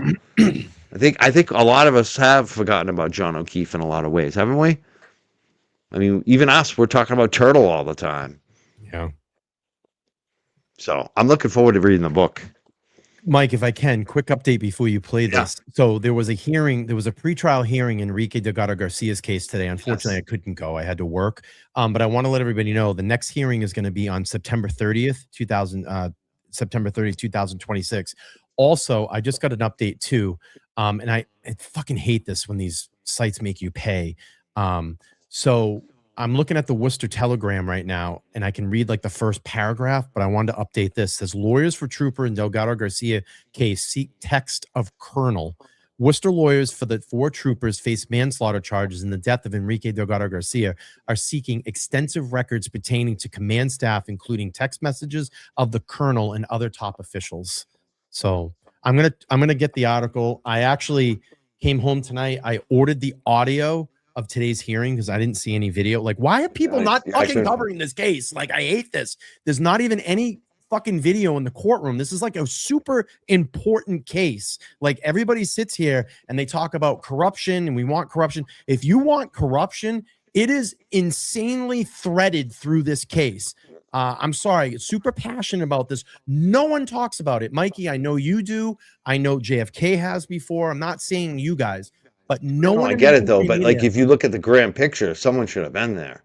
It's like, I guarantee you there was someone that could have been there. They didn't have to work. They could have been there. And that you're right. Like, there's no one going and talking about this. But anyway, I'm going to dive a little deep into this. I'll have the court audio of today's hearing. I think it's an important hearing, especially with this headline I just read. And I'm hoping to have it up within the next 24 hours. So please come check that out. And I'll be doing a live show about it pretty soon once I get the audio. So just wanted to update you, Mikey, and update everybody in here in the room. So I can't wait. Yeah. I'm looking forward to your show tomorrow night. I think it's at what, 7 p.m. tomorrow? 7 p.m. Eastern Standard Time. And again, if you're around, you're welcome to jump up and have a conversation. Definitely send me the link. I will. I don't know if I'll be there right at the beginning, but I got some things I'm going to talk about in the beginning. Yeah, anyway. I figure. Yeah. But I might want to comment. I might want to watch and comment and have some fun. And you're welcome to come up. I got a couple of things on my agenda. And we'll be going back to the TB Will Henry stream because that's a lot of play by design going on. And I really want people to understand what's going on there. And again, I had someone that called me up because I got friends in low places, if you know the song. And they called me and told me a lot about Will Henry today. So we'll talk about it. Tim says, Mike, show me my tweet. I don't know which tweet. It's 8 million tweets out there, Kim. I don't know. I don't know. Why don't you tell us quickly before we go so he knows what you're talking about, and I know. Miss Manda says, LTL, I started following you because of your initial coverage of him. Thank you. Appreciate that. Yeah, I got another case I'm covering of corruption too. Essex County police chief is on trial for Methuen. Ex-Methuen police chief is on trial for felonies. And there's a retired Mass State police officer who audited Methuen Police Department that led to this indictment. I think he's going to be coming on the show again tomorrow night to talk about it. And that trial's coming up, I believe, in September. So like a month away. Yeah, and yeah. again, I bet nobody's covering it, and it's going to be hard for me to cover it, because September, that's when the school comes back. My dog, I mean, even now, I've been trying to get down to Grace Curley on a Friday to get down to the studio. I could never fit it in. I always end up having some dog walks, even with, cutting back. I still have dogs to walk, unfortunately. So it's going to be hard. We'll see what happens. He's going to cover it, though. I think that's what's going to happen. Is the retired state police office is going to cover it for us.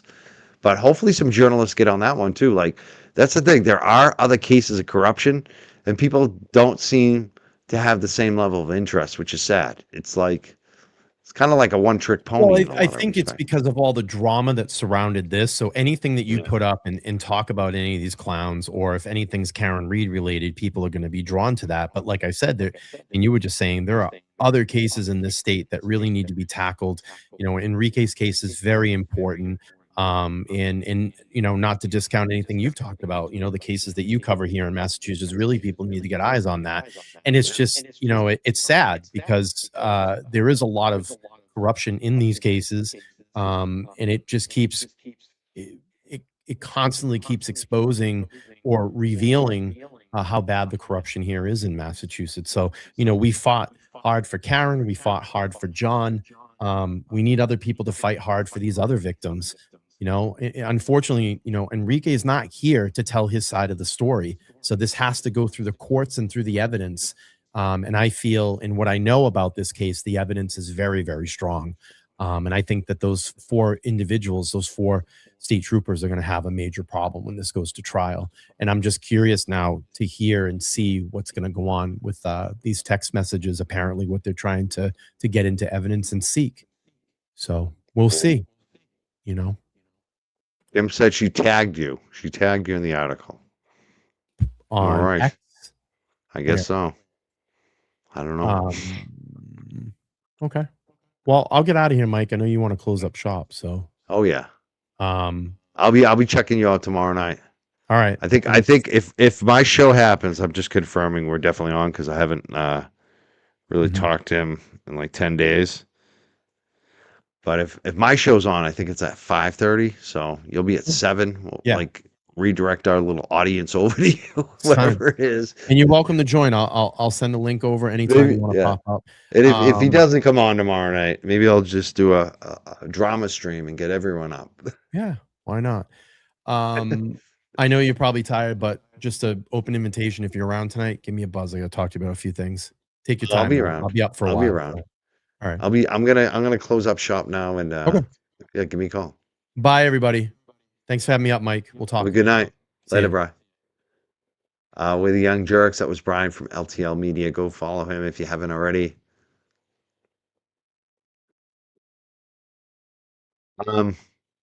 Yeah, let's close it up. Let's just have a little dance on the way out. You ready for this? Are you ready? This will be the last time.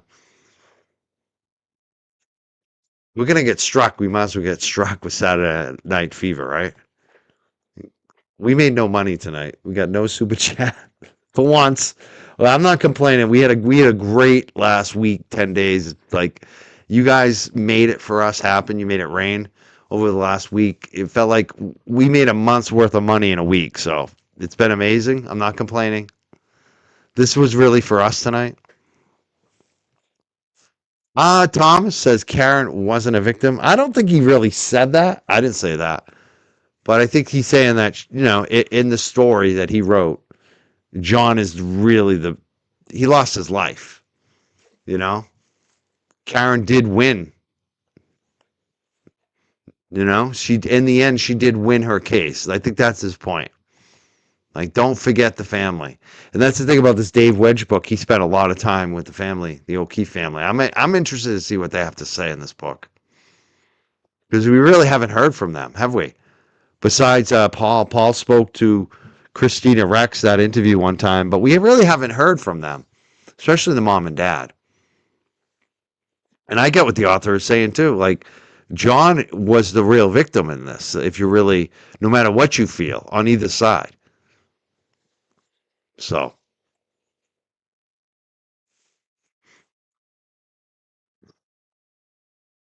Well, yeah, I can play that clip if you want to see what he said. Do I know where it is? Let me see. Shit, where did I see it? See, I don't want to paraphrase and get it wrong. That's the problem with speaking about it. I wonder if I post on my Twitter.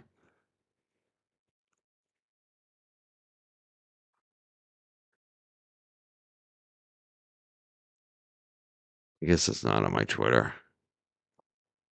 Well, we'll play it another show. Oh, thank you, Rose. Sent $5 tonight. Said thank you, Mike. Yeah, right, Kim? Absolutely.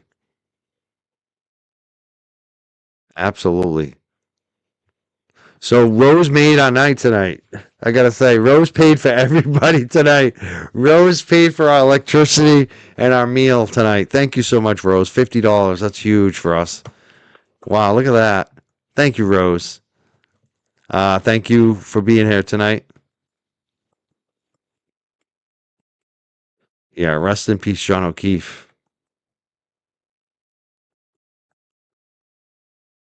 Yeah, I know the thumbnail wasn't quite right tonight. Cat. It's all right.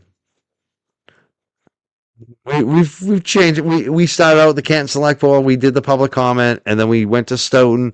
We did their public comment. Then we watched the rest of the Stoughton meeting. Nothing else really happened after the public comment there. And then we had Brian up for a few minutes, and we just playing some videos. We're gonna go out with this one. They tried to act like we were all spun out. We were angry, and then they come up with this video for us, which is just it shows what's actually been happening Take here. it over again. All right, go, go. Take it, go, let's go. Right on.